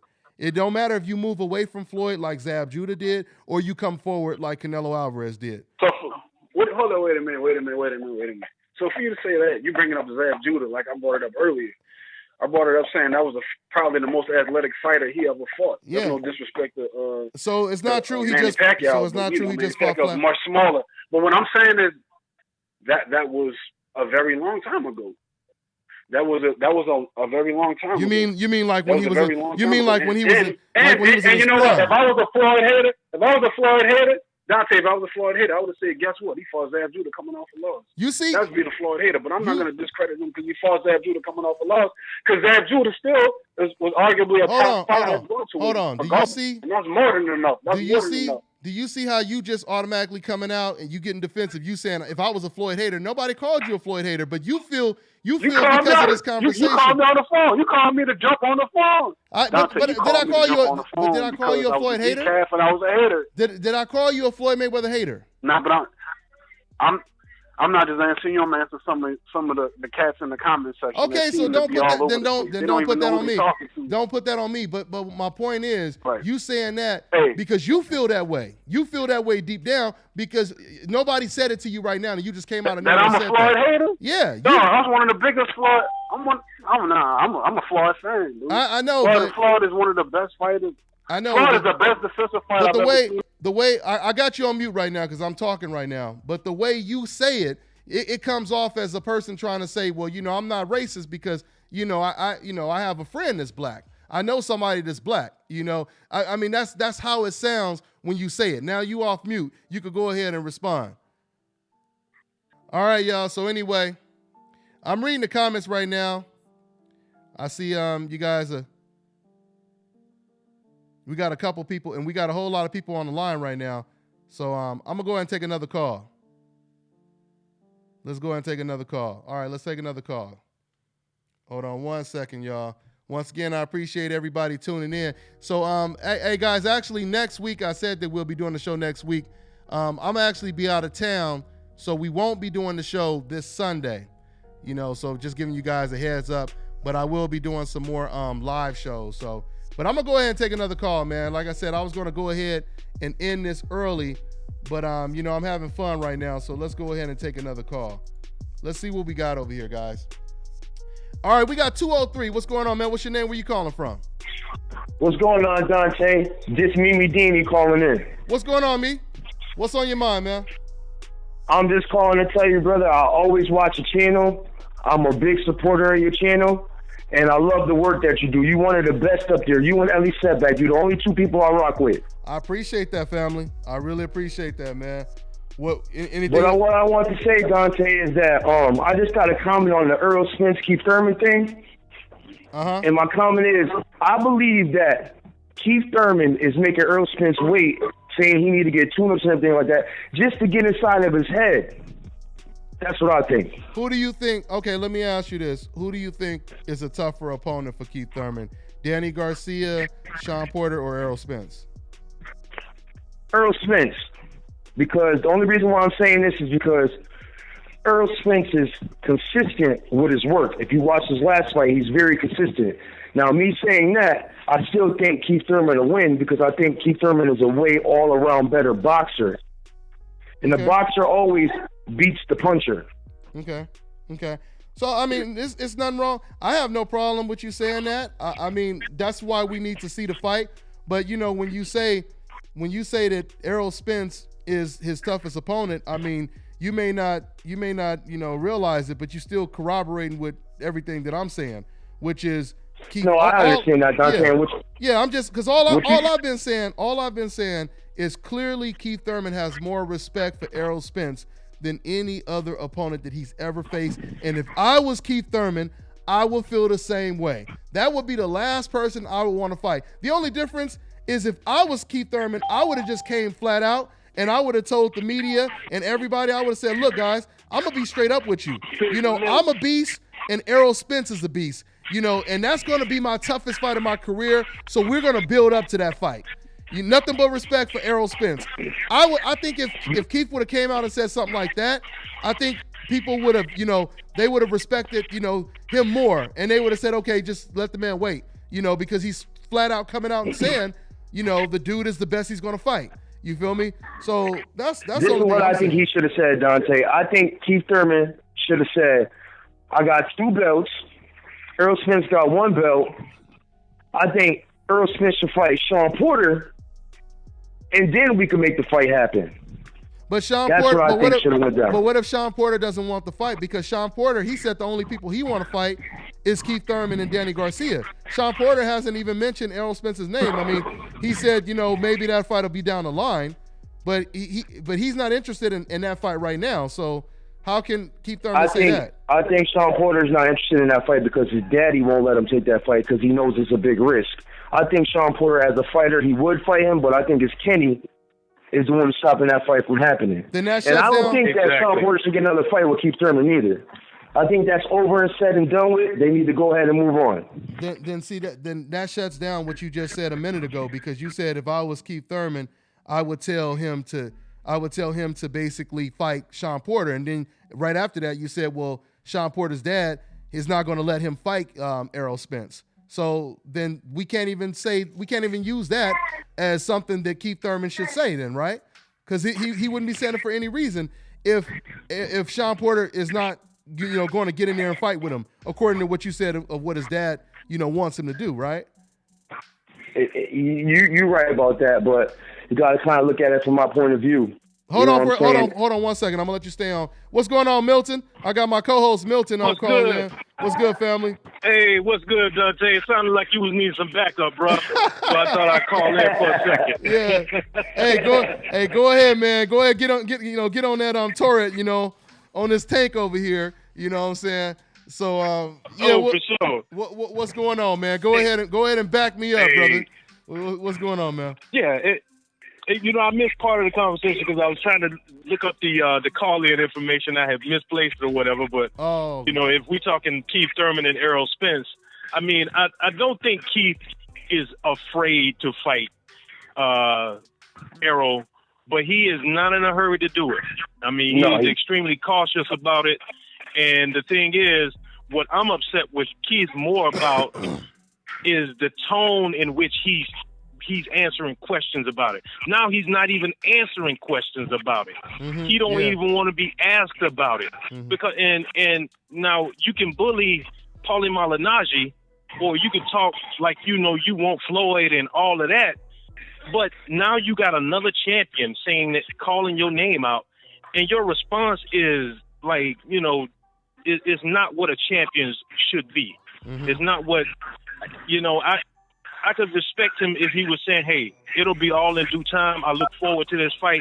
He's saying like he's not even looking forward to it. Yeah. And that's what I have an issue with. Yeah, it's the way that he responded, and it's not like a champion should be. You know what I mean? I agree with that. I think he need to have a little bit more authority in his voice when he talks about that fight. It sounds a little timid to me, but I don't think he's scared, and I still think he's going to give Errol Spence the business, but I think that he should sound a little bit more confident when he's speaking about it, because it looks like to me he doesn't sound as confident as he feels. And that's all we've been saying. Exactly. And that's all we've been saying. That's all we've been. Like I said, I want to make it clear.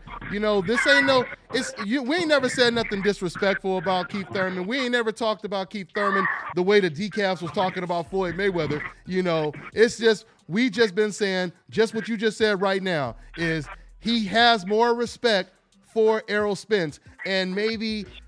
Keith Thurman should approach the situation a different way to make himself look better, and that's what it really comes down to, man. But call up. And you know what, Dante? You and your co-host, y'all don't be hating on no other fighters. Y'all just tell the truth. You tell the truth all the time. And another thing is, I was listening to the show the other day, one of your videos the other day. It needs to be more boxers, especially from the black fighters, that need to stand up for these news reporters like you, Dante, because you know what? You bring the flavor to the people's ear all the time. You know what I'm saying? And you represent these boxers in a great way. Yep. And they never show you the love. Only person I ever see show you some real love was Daniel Jacobs. We appreciate that, fam. Well, see, but that's kind of a misconception a little bit, because that's just what's on camera. That's like something that's caught on camera. I mean, the majority of them showing love. I would say it's only like maybe 1 or 2 people out of, like a whole bunch of them that's not showing love. But just because, I have something caught on camera where Danny is saying something on camera, that don't mean he's the only person showing the love. But I do feel, but I do appreciate what you're saying, and it is true that a lot of these black fighters, they don't really know, they don't pay attention to the news media politics, and a lot of them I think be more focusing on their career and everything, so they don't really be knowing what be going on outside sometime. But a lot of them do, though. But I agree with you to a certain extent, though. They do need to show, a little bit more love, at least some of them in particular. So when you was at AB gym, that kind of pissed me off watching that video. AB trying to play you. I didn't like that. Oh, absolutely. You know what I'm saying? But that's what I meant when I say there's like one of them, there's like a couple of them, that are on that kind of stuff. But I mean, even with AB, that's his personality. I mean, because he said to me, and I don't know if you've seen it on camera, but when he did try to play me, he said, Dante, he said, I got love for you, man. I wasn't gonna kick you out the gym or whatever, I said, he was like, you my man's, Dante, but that's just his personality. But that's what like I said, we talking about like a couple of them. We're not talking about all of them, because the majority of Dante, I don't mean to cut our conversation short, but my wife's 6 months pregnant, she called out of the line, so I gotta let you go, brother. But good talking to you and your co-host. Absolutely. Take care, man. Hey, likewise, brother. You take care. Yeah, man. So Milt, so Milt, like I said, that is the misconception. We get the love from the majority of these black fighters. Exactly. It's just we do. Yeah. So just don't think just because of what Adrian Broner, what he does to all reporters.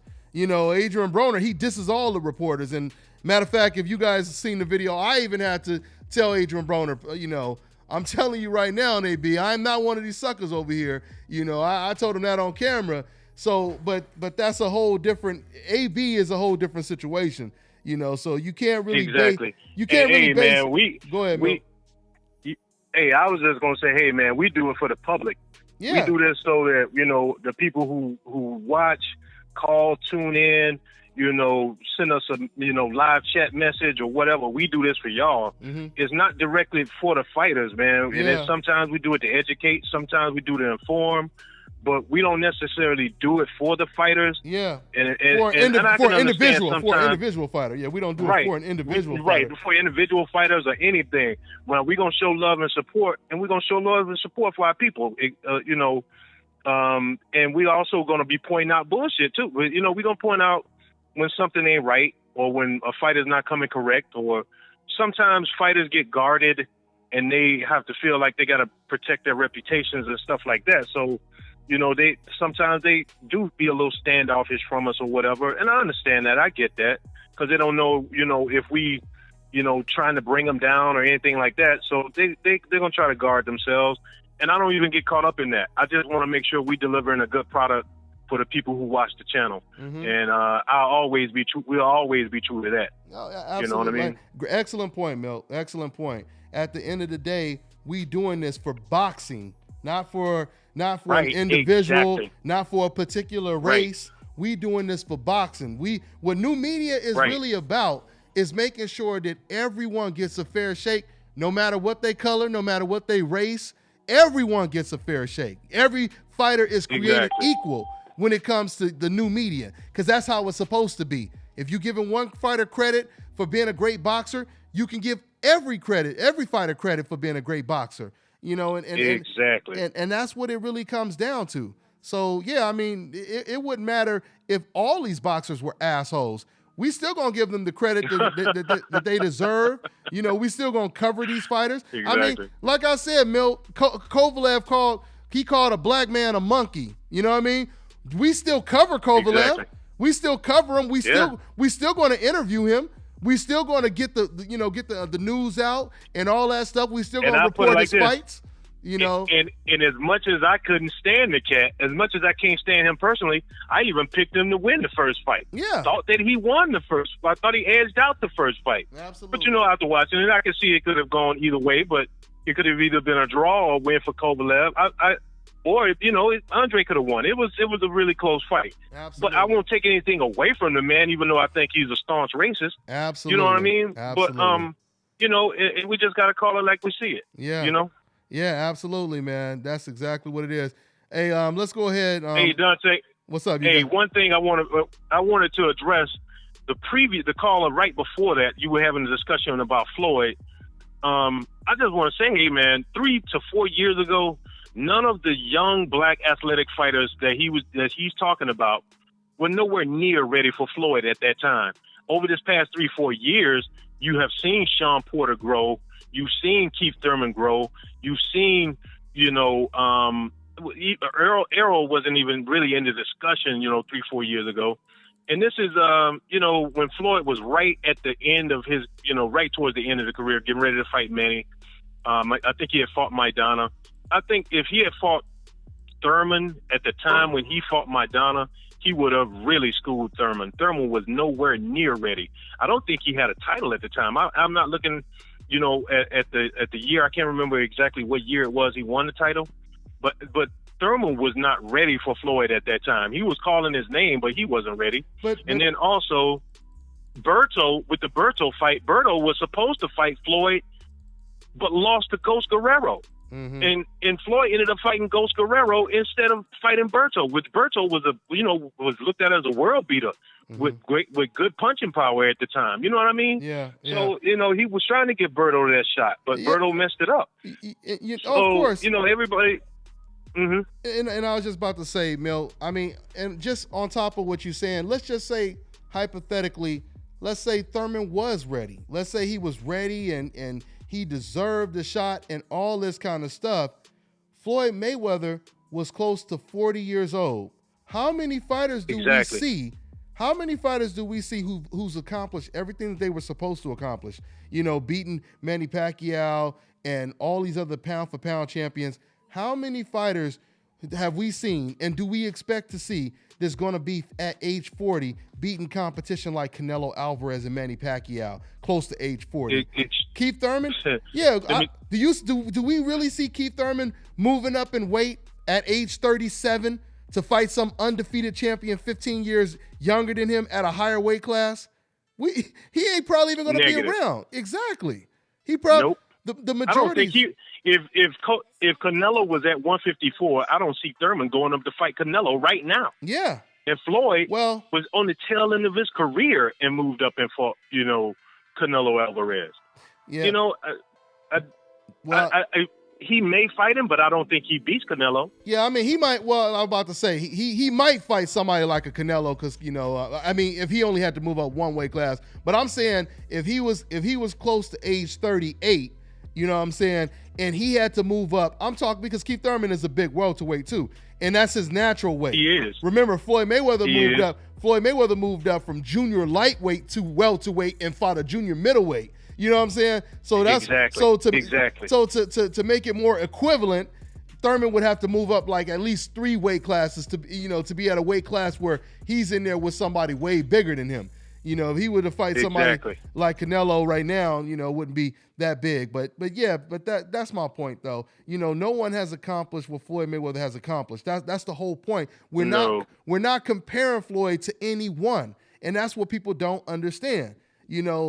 Right. So that's why, like I said, when you comparing certain fighters, like when you comparing a Leo Santa Cruz to a Rigo, or you comparing a Carl Frampton to a Errol Spence, then we can easily make easy comparisons. We could say, well, if Errol Spence was in Carl Frampton's, situation, he would have fought Rigo, who Frampton didn't fight, or, that Leo didn't fight. We can make valid comparisons. Didn't fight. Yeah, Morris didn't fight him. We could make those valid comparisons. But when it comes to Floyd, you can't say, oh, well, if so-and-so was 40 and moved up 5 weight classes, we know he would have fought this guy and that guy, because it hasn't been done. It hasn't been done. I mean, like I said, outside of Bernard Hopkins, you cannot name tons of fighters that, was fighting in their late 40s, or early 40s, or whatever the case may be, and dominating them without a loss. And like I said, the difference with Hopkins is he lost to a lot of fighters. Floyd didn't lose to any of them. That is the difference, man. That is the difference, man. It is. So it is. Hey, but hold on, Milt. Let's take another call real quick, and then we get ready to wrap it up. Okay, we got 219. What's going on, man? What's your name? Where you calling from? Yo, Dante, Boxing Nation, what's going on, man? My name is Ronald. I'm calling from Maryville, Indiana, the region. What's going on, man? What's going on, man? Not much, man. I mean, I watch your show religiously. You know, I watch you and Boxing Ego, you guys, and I feel like y'all just do a good job. The whole new media thing. Shout out to Boxing Ego, new media. Good looking. Man. Yes.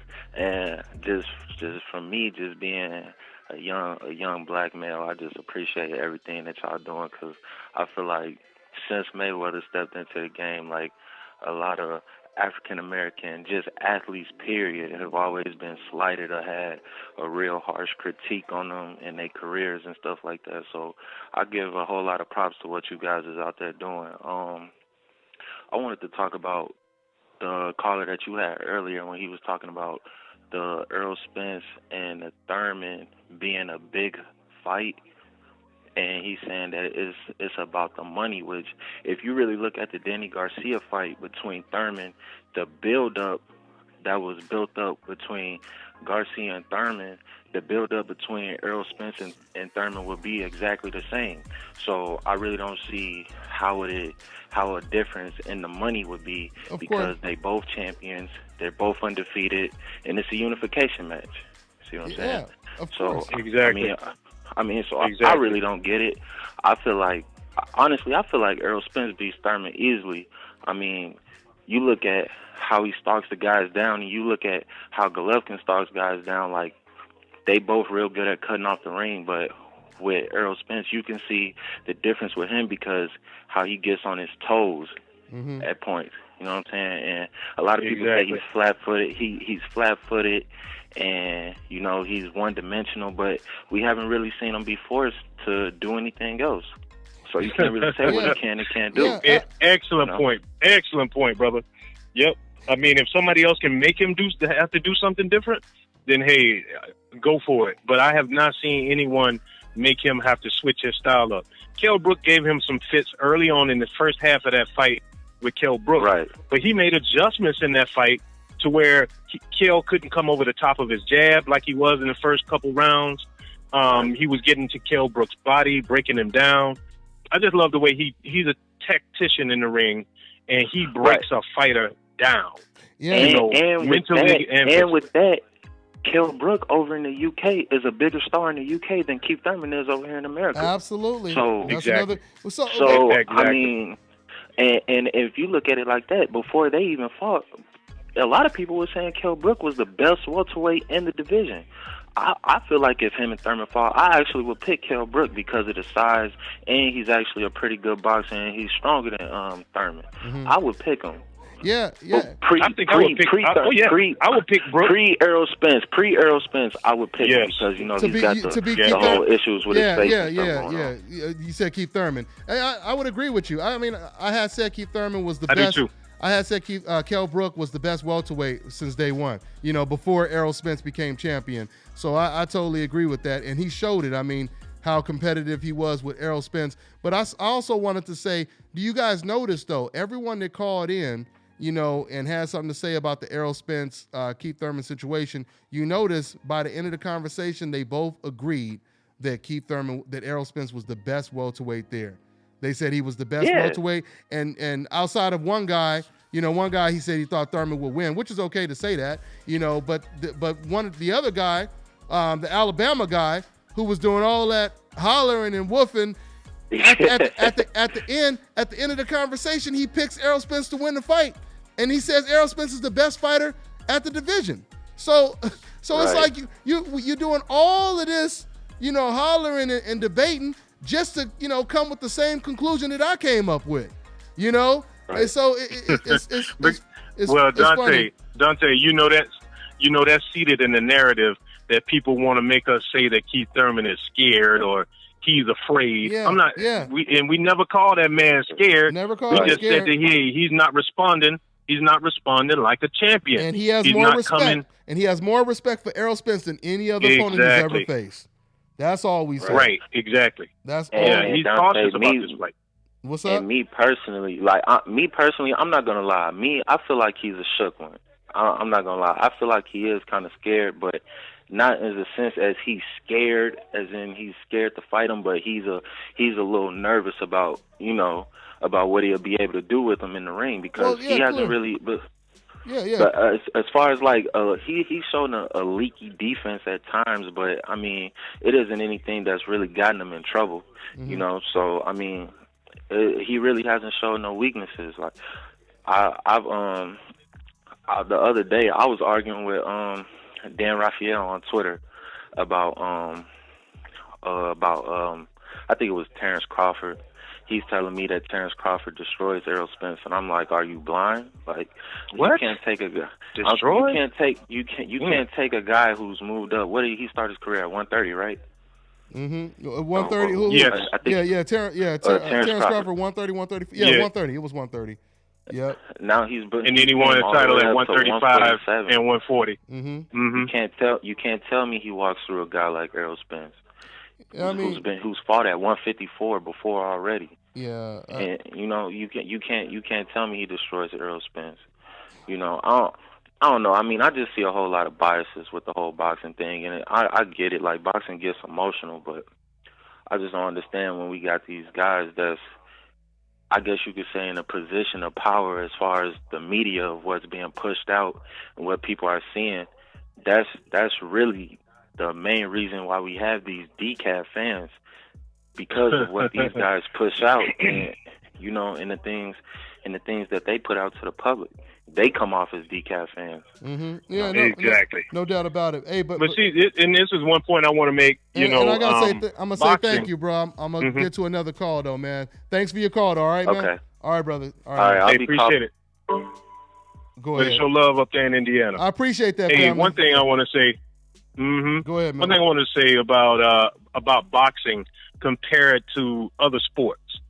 Like, if you could lose by 50 points in basketball, and you can still go home. You ain't got no black eye. You ain't got no bloody lip. You could lose by 5 touchdowns in football. But when somebody loses in boxing, you walk away with an ass whooping. Yeah. There's no other sport in the world where you can lose on the scoreboard, but you ain't. It's almost, some of them feel as though you might have took a piece of my manhood. Your pride is affected. My manhood. Yeah, your pride is really affected because everybody just watch you get beat down on TV or lose in a boxing match. Yeah. No, that's one reason why boxing is so personal. Yeah. Because when you challenge a man on the basketball court, you just saying that I can score more points than you. But when you challenge a man in the ring, you saying, hey, I'm coming to whoop that ass. And there's a difference between the two. And it becomes very personal and it becomes very prideful. Absolutely. And sometimes people don't want to be exposed, in a certain way. And sometimes people, avoid certain situations if they don't think it's going to be a favorable outcome for them, or even if they don't get knocked out or they lose, or if they don't lose badly. I may lose my title and I don't want to lose my title. But no risk, no reward. If you're not willing to risk it, you can't get the glory, that comes along with it. That's all I got to say on that. Absolutely, I totally agree, man. And I have something else to say, but I'm gonna go ahead and take another call before I continue talking. We got another call. We got 708. What's your name? Where you calling from, man? This is Debo. Can you hear me? Yeah, I hear you. Are you the one in the comment section that keeps saying call pick up my call? No, I don't know if I said pick up my call, but I didn't know when it said muted. I really don't understand exactly what. Okay, that's not you. Well, hey, whoever that is in the comment section, if you haven't called in yet, I see a dude named Wayne.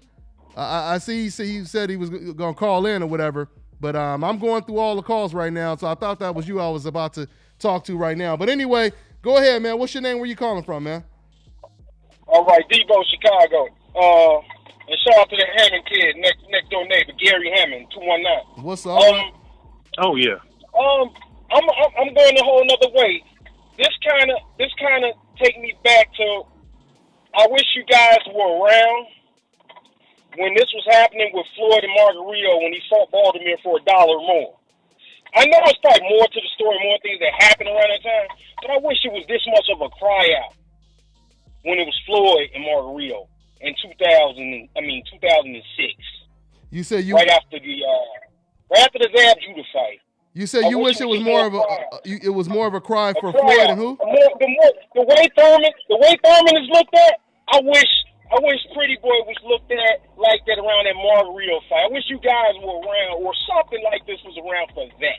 I always wanted to see Pretty Boy against Margarito, and I never got that. Yeah, that would have been a great fight. That would have been a great fight. Yeah. But as far as Thurman, as far as Keith, I think Keith is very upset that the cash cow is doing his thing, making big money with UFC. When Floyd was making his first really big money after that $8 million for Baltimore, when he was making that big money around that Oscar De La Hoya fight and he sat there. These guys that we're talking about right now, they should have been amateurs, and they was looking at that money. And Keith Thurman was close, although he wasn't ready at the time. I know what your guy was saying. That's exactly right. But he was close. And for that money to walk away, and then you to fight a killer for a lot less, I would wait too. I have a problem with it. I get Keith. It's going to take a little minute for that pain to leave. That was a big check he had opportunity when Floyd walked away. And I think you're going to see that with a lot of fighters. Yeah, but that Floyd leaving, that bag leaving hurt. But I'll tell you this, though. When Floyd Mayweather, when he turned pro, his goal was to, of course, obviously be the cash cow, just like every fighter wants to be the biggest cash cow. Exactly. So what Floyd Mayweather did is he continued to win and he continued to fight and beat the best fighters that were pound for pound in the world from the time he had 17 fights. Because like I said, when he fought Gennaro Hernandez, everybody said that he was fighting Gennaro Hernandez too early. Then he fought Diego Corrales, and then he got a big contract with HBO, and then he fought Shane, and then he finally got the De La Hoya fight. He had been calling out De La Hoya. A lot of people don't know this, but Floyd was calling out De La Hoya like 5 years before he fought De La Hoya. You know what I mean? Definitely. So he had been. So my point is with Keith Thurman, you don't have to make money just by fighting Floyd. If you keep beating everyone, you're gonna become a star in the sport of boxing. If you keep fighting everyone. Go ahead. And I believe he saw that, but now this big wall just jumped in front of him. And I think when he was looking at the 40s coming up, I thought he was thinking, well, I can milk it through these 40s and maybe I'll build my name up. But he kind of blew it. He blew it in the Danny Garcia fight. Yeah, I guess the injury is what took place. He came out going for the kill and finished off on his bite. So that kind of hurt him. Yeah. But, it really hurt him. That hurt him. Okay, now, let's be honest. Let's be really honest, man. We guys been watching boxing for a long time. You know doggone well that's a big welterweight. If you wait long enough, his butt going to be definitely weak on the scales. I learned that from Floyd. So I'm thinking Keith learned it from Floyd. He's going to try and wait this man out. That boy from Texas. They eat down there. Yeah. They eat down there. They eat down there, huh? Wait him out, Keith. Wait him out, Keith. Uh-huh. Wait his butt out. Yeah. Hey, listen though, I see what you're saying about the Margarito situation too, but you gotta look at it too. You had an opportunity. If you got an opportunity to fight Margarito or fight Baltimore, I think Baltimore had the titles at the time too, right? Yeah. Baltimore was the true because of that. Oh, don't get me wrong. I don't blame exactly. So I blame that. I blame that for all of this. Oh, trust me. I blame Zab with his weak team. For all of it. A lot to do with that. And his daddy with those pretty girl T-shirts. Oh, I want Oscar De La Hoya to get ready. I want J-Mo to get ready. And looking past the feather duster. That's why I'm in this predicament. I know who's to blame. Okay. All right. Let's get that. I just want to get that part straight too. I want to get that out there too. I'm blaming Zab for that. I'm definitely blaming Zab. Okay. All right. All right, man. I got. But I think that's going to happen though. He's going to wait him out. You said listen. At the time, Floyd was on a collision course. This was after he had fought. I think he had fought Chop already. Yeah, he took care of that. And he took care of Chop. But a collision course was happening between Floyd, Zab, and I think Corey Spinks at the time. Corey Spinks was a damn good fighter, man, at the time. Oh, that's my guy. So, that's my guy. That's the guy I thought would beat him. I mean, I know a lot of people don't see I thought so too. I thought it was going to be a damn good fight. You thought Corey Spinks would beat who? You thought Corey Spinks would beat who? But Corey. I think Corey had the better chance of beating Floyd than half the guys that fought. I think he had a better chance. He was faster. I think he was faster. I mean, and Corey Spinks was a lot slicker too. A lot slicker. He was. Yeah, but it was a damn good fight. But the thing is, both Corey and Zab messed up opportunities to make those fights happen. And Corey, it wasn't on Floyd. And Corey ended up losing to a guy that Floyd Mayweather beat. You know, so I mean, we saying the guy that lost, you know, to the winner. You know, he's basically the third place fighter, basically. You know what I mean? He's the bronze medalist in the situation. So it's kind of easy to say that now that, oh, well, you know, if this one guy would have advanced to the gold medal match, he would have beat the guy who, you know, won the gold medal, you know, but you got to make it to the gold medal match, you know, so. Exactly. That's true. Yeah. That's true. You got to make it there. Yeah. But as far as Margarita, he was already there and he was champion. But don't worry about that. He was already there. I mean, but look, first of all, that was around the time that Floyd Mayweather had left the Top Rank, you know, contract. He got out of Top Rank and, you know, he did his own thing. He bought out of the contract. But at the same time, I mean, if we talking about avoiding a particular fighter, you know, well, we have to really, if we really comparing all of these fighters, we have to compare who's won the Super Bowl the most times. You know what I mean? Like, who's won the Super Bowl? What team has won the Super Bowl the most? And when it comes to accomplishments, no fighter has accomplished more than what Floyd Mayweather has accomplished. So even if we name a couple fighters, you know, we say, oh, well, Floyd ducked this guy, he ducked that guy. I mean, we could say Sugar Ray Robinson ducked some people. We could say Jack Johnson. We could say a lot of these guys ducked someone. But the question is, who has the most accomplishments? I wouldn't even call it a duck anymore. These days, I'm cool with it. After seeing what he was able to pull off, hell how he got there. But I'll tell you this.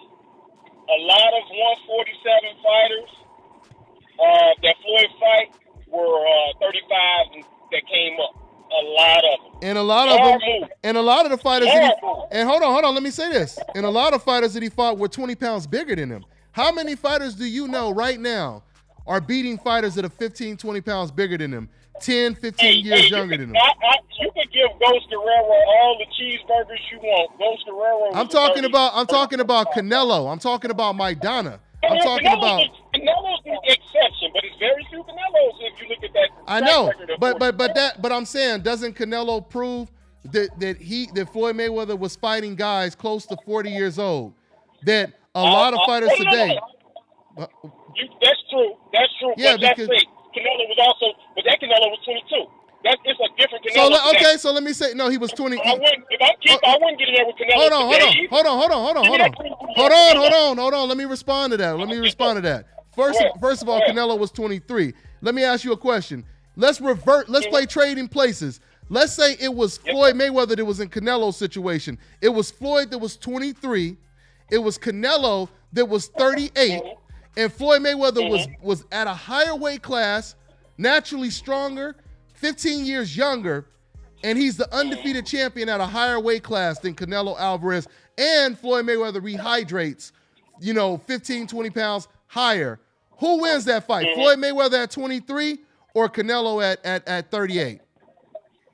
The younger, faster Floyd Mayweather. The younger, faster, bigger Floyd Mayweather. Yeah. So we can't use the excuse that Canelo was only 22 or he was only 23 because we know Floyd. No, I'm saying he's 22 compared to Thurman. When y'all was talking about Thurman fighting Canelo, I said for Thurman, a 22-year-old Canelo, he would jump at the chance. But this is a different Canelo right now. I don't think he would jump at the chance of this Canelo. The 23-year-old Canelo, yes. You said I think he would try that. I think he would try. I think he would take a shot at that 23-year-old Canelo that Floyd fought. You said I don't think he would fight this.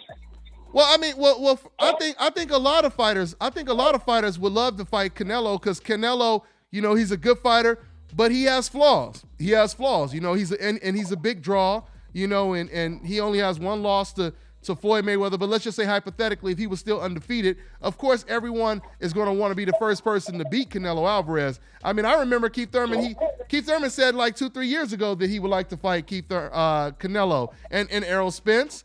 So yeah, that don't surprise me that they would want to fight him. But my point is Floyd Mayweather, you know, he fought Canelo Alvarez close to 40 years old, you know, and it was after moving up 5 weight classes. You know, when it comes to Keith Thurman and like Errol Spence, they only have to move up, you know, well, before Canelo moved up to 160, they would only have to move up 1 weight class to 154 to fight him. So they're kind of close to the same weight. It makes all the sense that they would actually fight him, man. You know. Well, how much you think Keith will make for fighting Errol? I think right he'll now, make. How much you think Keith will make? I think he'll make about at least $1.5 million to $2 million. That ain't enough, man. That ain't enough. So I'm cooking that. I think it's gonna be about. I think he and Danny both got $2 million apiece. I think, didn't they? Yeah. So it would be at least $2 million. So it could be $2 to $3 million that they make. But this. Yeah, $2 to $3 million. So I don't think. I'm gonna tell you right now. He's gonna try and wait him out, and you may see another injury before this year out from Keith. And I'm gonna be honest. Oh my goodness. Hey, boy, you might get a job. You might get a job on somebody's team. You keep this up. I'll tell you this, y'all lucky. You guys are lucky. I'm not Keith Thurman, because if I was Keith Thurman, I'd tell you guys, you know what? I'm retired. There you go. All these injuries, I need to take care of my body for a minute. I'm retired. I would have played this boy out when it came down. And you know what? And I love Errol Spence, man. One of my partners fought Errol Spence in the Nationals. So I'm big on Errol Spence, but I'm gonna tell you right now, I fear for what his situation may be at 54. So all these big people, that big Errol Spence jumping on the wagon, I'm finna get off this wagon, and y'all better stay on it when he at 54. When he running up on those 6-foot monsters. When you guys see them 6-foot monsters at 54, I want to see all this Errol Spence love in. And I'll be back to holler. Hey, but let me before I let you go though. But do you just because we want to see the fight, why do you automatically interpret that as love for Errol Spence just because we want to see the fight though? I'll say this: everybody wants to see the fight, but y'all all want to see the fight because y'all know Errol Spence should come out the winner. But I'm gonna tell you one thing. I'm gonna tell you. Hey, I want to see that boy win. That's fine. But I'm gonna tell y'all one thing. He only got one chance at getting and losing this fight. Everybody know Errol's gonna go for his body. We saw the Collazo fight. We all know that Errol's going for the body. But when Errol goes in, and I saw it in Lamont Peterson. But in Lamont Peterson, he didn't see anything coming back. He wasn't expecting any fire coming back.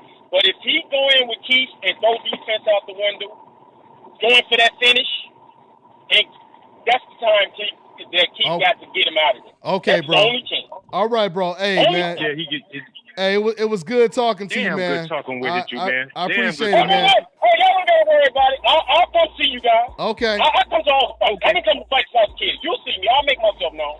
Okay, where you at? Where you based out of? What state? Chi-Town. Right? Chicago. Okay. Chicago. Matter of fact, not to get into it, but Dante, you actually know my cousin, but you know, I don't be around him, but you definitely know my cousin. Who is that? Carcino. Who? Carcino. Oh, you said the Carcino, the YouTube guy, the person who does the YouTube. Yeah. That nut is my cousin. Oh, okay. That's what's up. But we're not alike.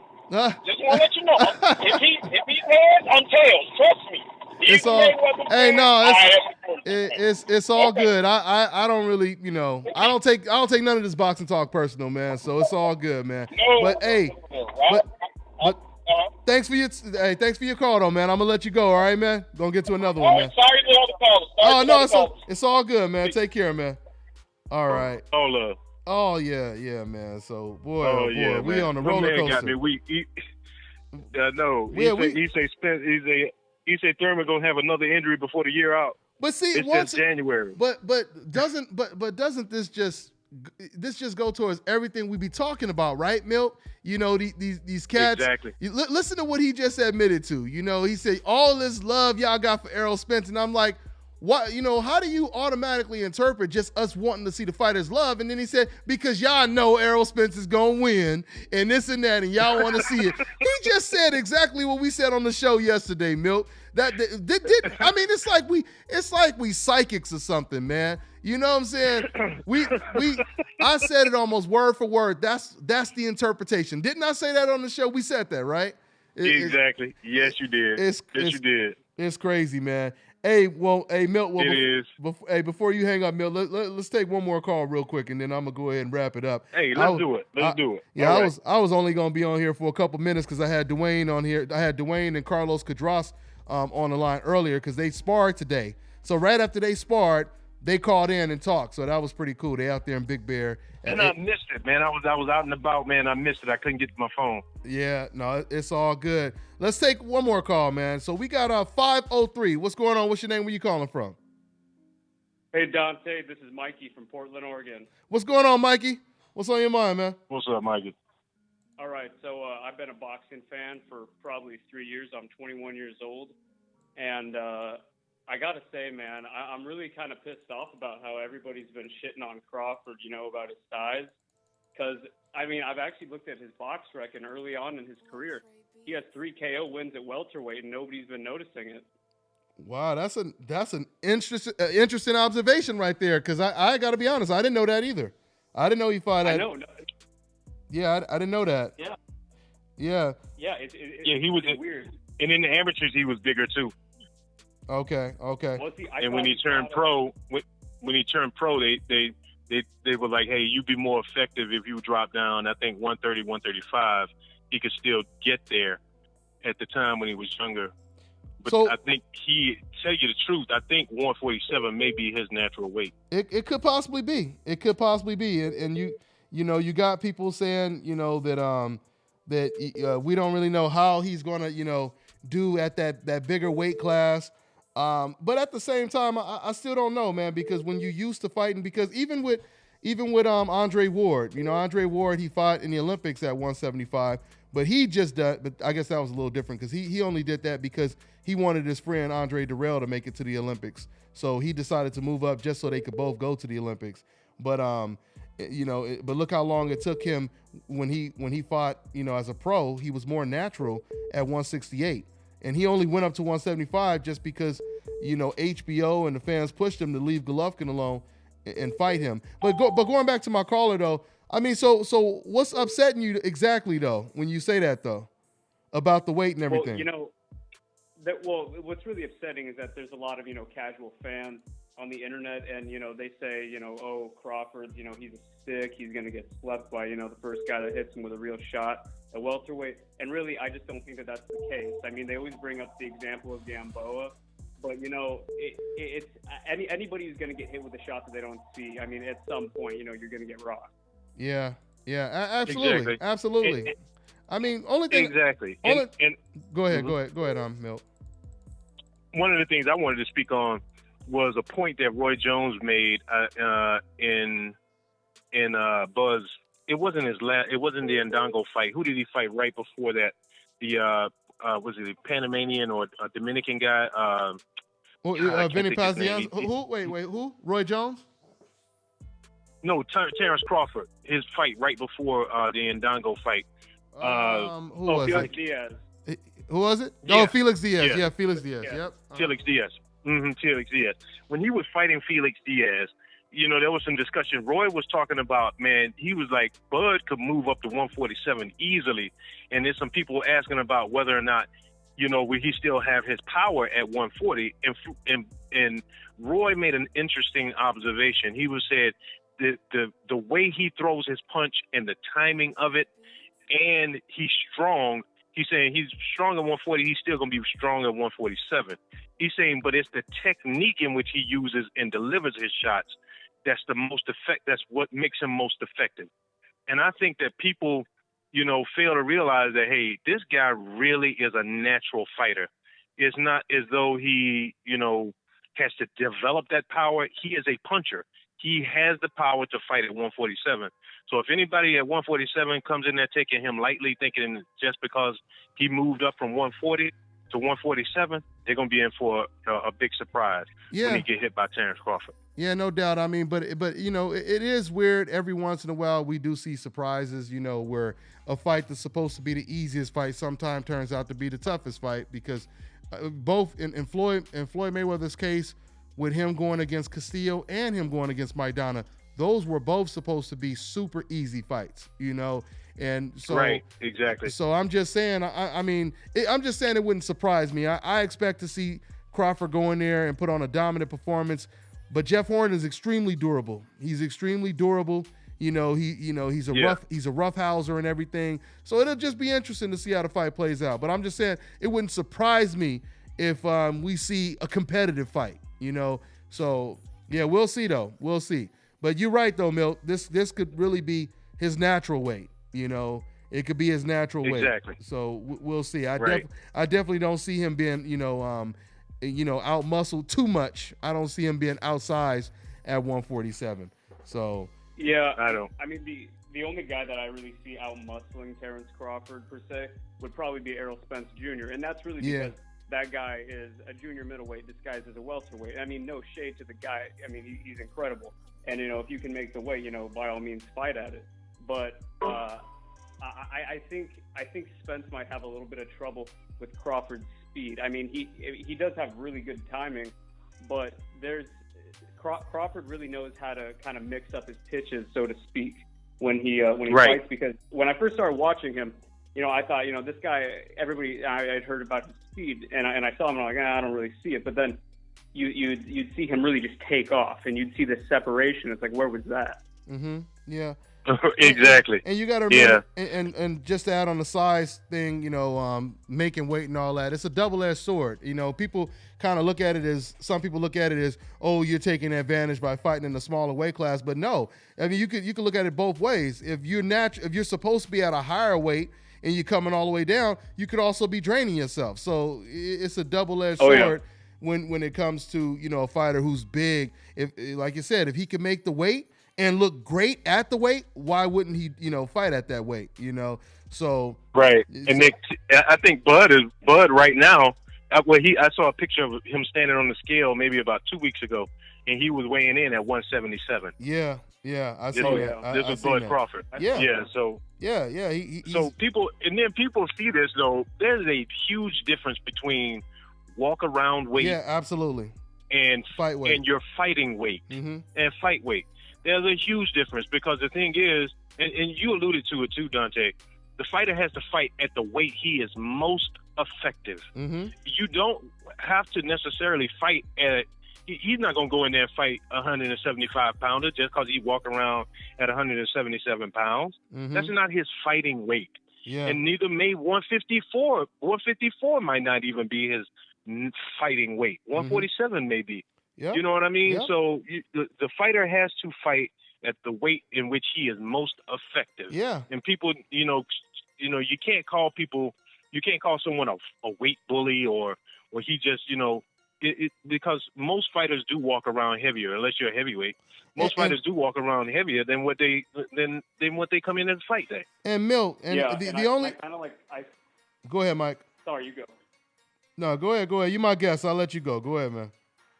All right, thank you.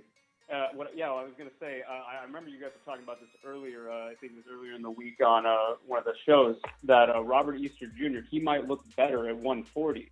Because, I mean, in that last Fortuna fight, I mean, that was not the Robert Easter that I saw against Richard Tomei. Let me tell you. Yeah, he just wasn't himself. I mean, if that Richard Tomei was in with that Robert Easter Jr., he would have been on the canvas, in my opinion. Yeah, he may have been. I'm in the minority. I'm in the minority when it comes to this situation, because I just truly believe it was just the style. I think it was a style, that prompted Robert Easter to look different in that fight. That's the reason why he looked different, in my opinion. I think, once again, if you put him in a rematch with Comey, it'll be the same type of fight. You put him in there with a lot of his other previous opponents, we'll see the exact same Robert Easter. I still believe it doesn't. I'm not talking about who wins, but I still believe if he gets in there with Mikey Garcia, he looks better against Mikey because Mikey has more of a conventional style than an unorthodox Fortuna. But I want to say something else. I want to say something else about the you say weight bullying, Milt. It's only kind of weight bullying if you creating your own weight classes like Canelo was doing. Okay. Yeah. Okay. Like, all right. yeah. When you making up Canelo weight. Yeah. If Crawford was coming, if Crawford was coming in every fight at 143 when he fought at 140, or every fight at 150 when he fight at 147, then you could be like, oh, come on, man, you need to move up. You know what I mean? Exactly. Okay, yeah. But if you're making a up weight, catch weights. Yeah, but if you're making a weight and you're not drained, it's fair game. It's fair game. If you 8 foot tall and you can fight at featherweight, shit. It's go ahead and do it. Go ahead and do it. Exactly. Exactly. Kind of on that note of Canelo, I got to say the middleweight division is just popping right now. It is absolutely ridiculous. It's just got me excited all over, man. I got to say right now, I'm actually thinking that Jermell Charlo might be better than Jamal now. Yeah, just from what I've seen Derek James do with them. I don't know. That's a bold statement. Yeah, it is. I think they're on the same level. I think they're on the same level. But yeah, who knows, man? I mean, no doubt about it. He might be. Everybody thought Jamal was better, of course, before, and now since Jamel is getting knockouts, he's getting impressive knockouts. I mean, I just think they're both on the same level now. And I mean, I think they both. I'd say that too. I agree. I think they're on par. I think they're on par right now. And they push each other. I think they push each other. I think that exactly. motivated. I think Jamel watching Jamal knock out J-Rock, Williams, that motivated him to want to get an impressive win like that. And that's why I think we've seen a better Jamel in his last 2 fights. So to me, the only thing that separated them when everybody thought that Jamal was so much better than Jamel, the one thing I thought that separated them was confidence. I didn't think it was a matter of skill. I didn't think it was a matter of power. I think that they both had good power. I thought they both had pretty good skill. But I think that Jamel just was not as confident as Jamal. And I think once he got that win over Julian Jackson's son, John Jackson, when he got that win over John Jackson, and then watching his brother, dismantle J-Rock, then him getting in there and doing his thing, I think his confidence has grown now. And I think they're so far ahead of a lot of people, man, that it's going to be tough for them to try to catch him. Yeah, absolutely, man. But, hey, well, Mike, man, I thank you for your call, man. Good stuff, man. All right, man? Really appreciate it. Yeah, thank you. I really appreciate you guys talking with me. I'll probably call in when I can. I go to college, so, I appreciate it, man. All right, brother. Take care, man. All right, man. All right, you too. All right, Bye. Man. Yeah. So, yeah, good stuff, man. Hey, Milt, man, I appreciate you calling in, man. Making the show more complete, man. So, yeah. I appreciate it, brother. Yeah, thank you. That's what it is, man. So anything else on your mind before we wrap it up, Milt? No, nothing real serious. I don't think anything is on. Wait a minute. Is there anything on tap for this weekend? Seems like there's a fight that's escaping me. I can't remember. Is there? Briedis and I think it's not Briedis, but Dorticos and Gasset Maiev, Masav, whatever. Yeah. Yeah, with the World Boxing Super Series. That's a big one. That's a real big one. And it's huge. Like you I think it's this weekend. Here, let me look it. I'll tell you right now, man. Before we go ahead and end this, let me look real quick just to see real quick. But yeah, man, right. It's a shame that fight wasn't promoted like a big fight because that's a big one right there. That's huge. Yeah, I mean, that's huge. And that's how the sport is supposed to be structured. Like I said, the sport should be structured like that. Just like the NFL, the NBA, we should have a major tournament at least once a year, every year, or every other year, in the sport of boxing. Exactly. Once again, to draw a conclusion, find out who really is the best in that division, and that's the way you do it. And that's the cool thing with. Yeah, I think. I was just saying that's the cool thing with tournaments. A lot of times you automatically be thinking, a certain guy is going to win easy, and then that guy ends up getting eliminated. That happens in tournaments so often, right? Exactly, right? It does. And it does. That's why I want to see him. So yeah, I see on Showtime we got Ronald Ellis versus Junior Unin. Right. That super middleweight fight. And then and then on February 3rd, Gilberto Ramirez. Yeah, Gilberto. Yeah. Going against Ahmed and Jerwin against Gonzalez, or I should say Ancajas versus Gonzalez. Yeah. IBF super. That's Manny Pacquiao's boy. That's Manny Pacquiao's boy right there. That is, huh? That should be a good one. It is. Okay. Yep. And is ESPN Jesse Hart fighting too? Is that this week too? Yeah. Jesse Hart, yeah. I think it is, yeah. Oh, and Teofimo. Oh, definitely. Shout out to my man Teofimo That young Lopez. kid, man. Yeah.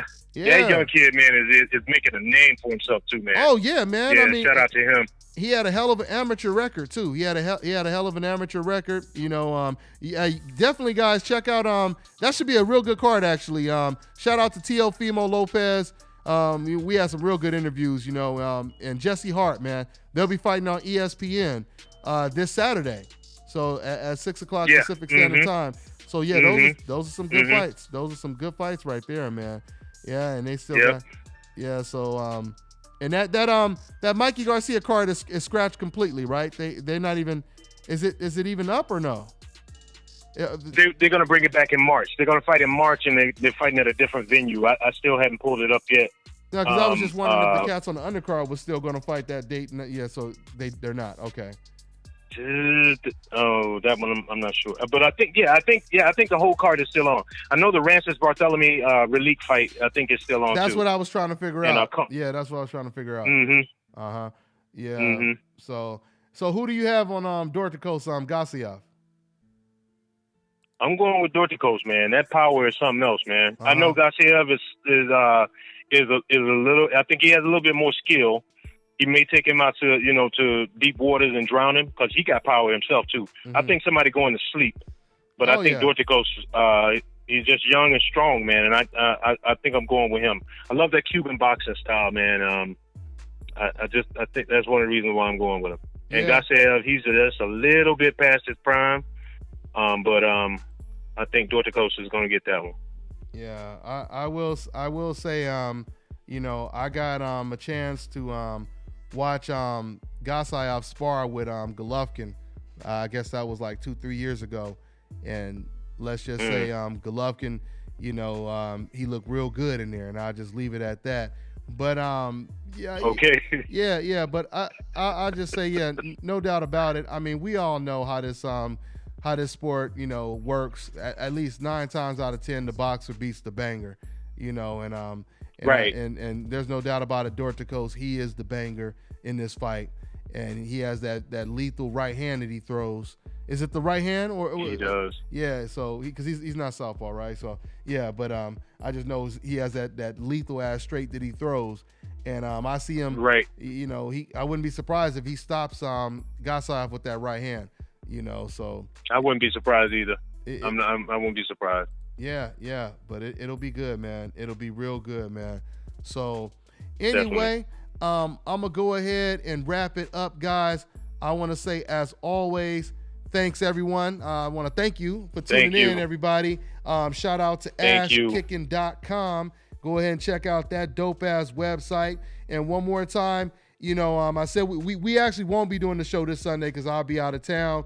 So I'll keep you guys posted on the next. Well, you know what? Who knows? We might do we might still find a way to do a show, when I'm out of town. But we'll let you know. We'll keep you guys posted on that. So I'm gonna go ahead and wrap it up. Thanks for my co-host who's calling in right now, my man Milt, and my special guest that I had earlier.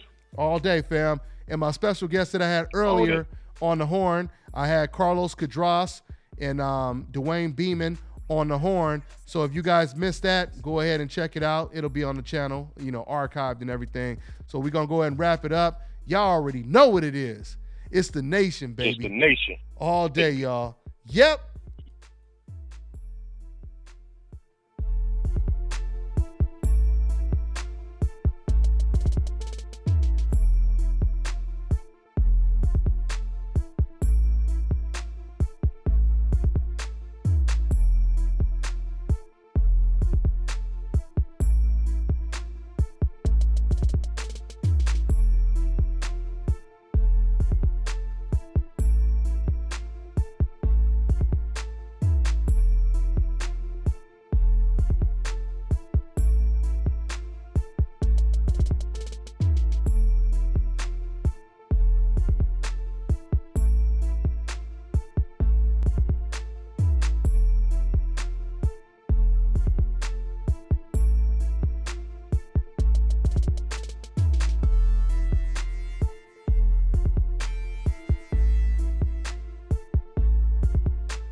listening to a Joseph Thomas production.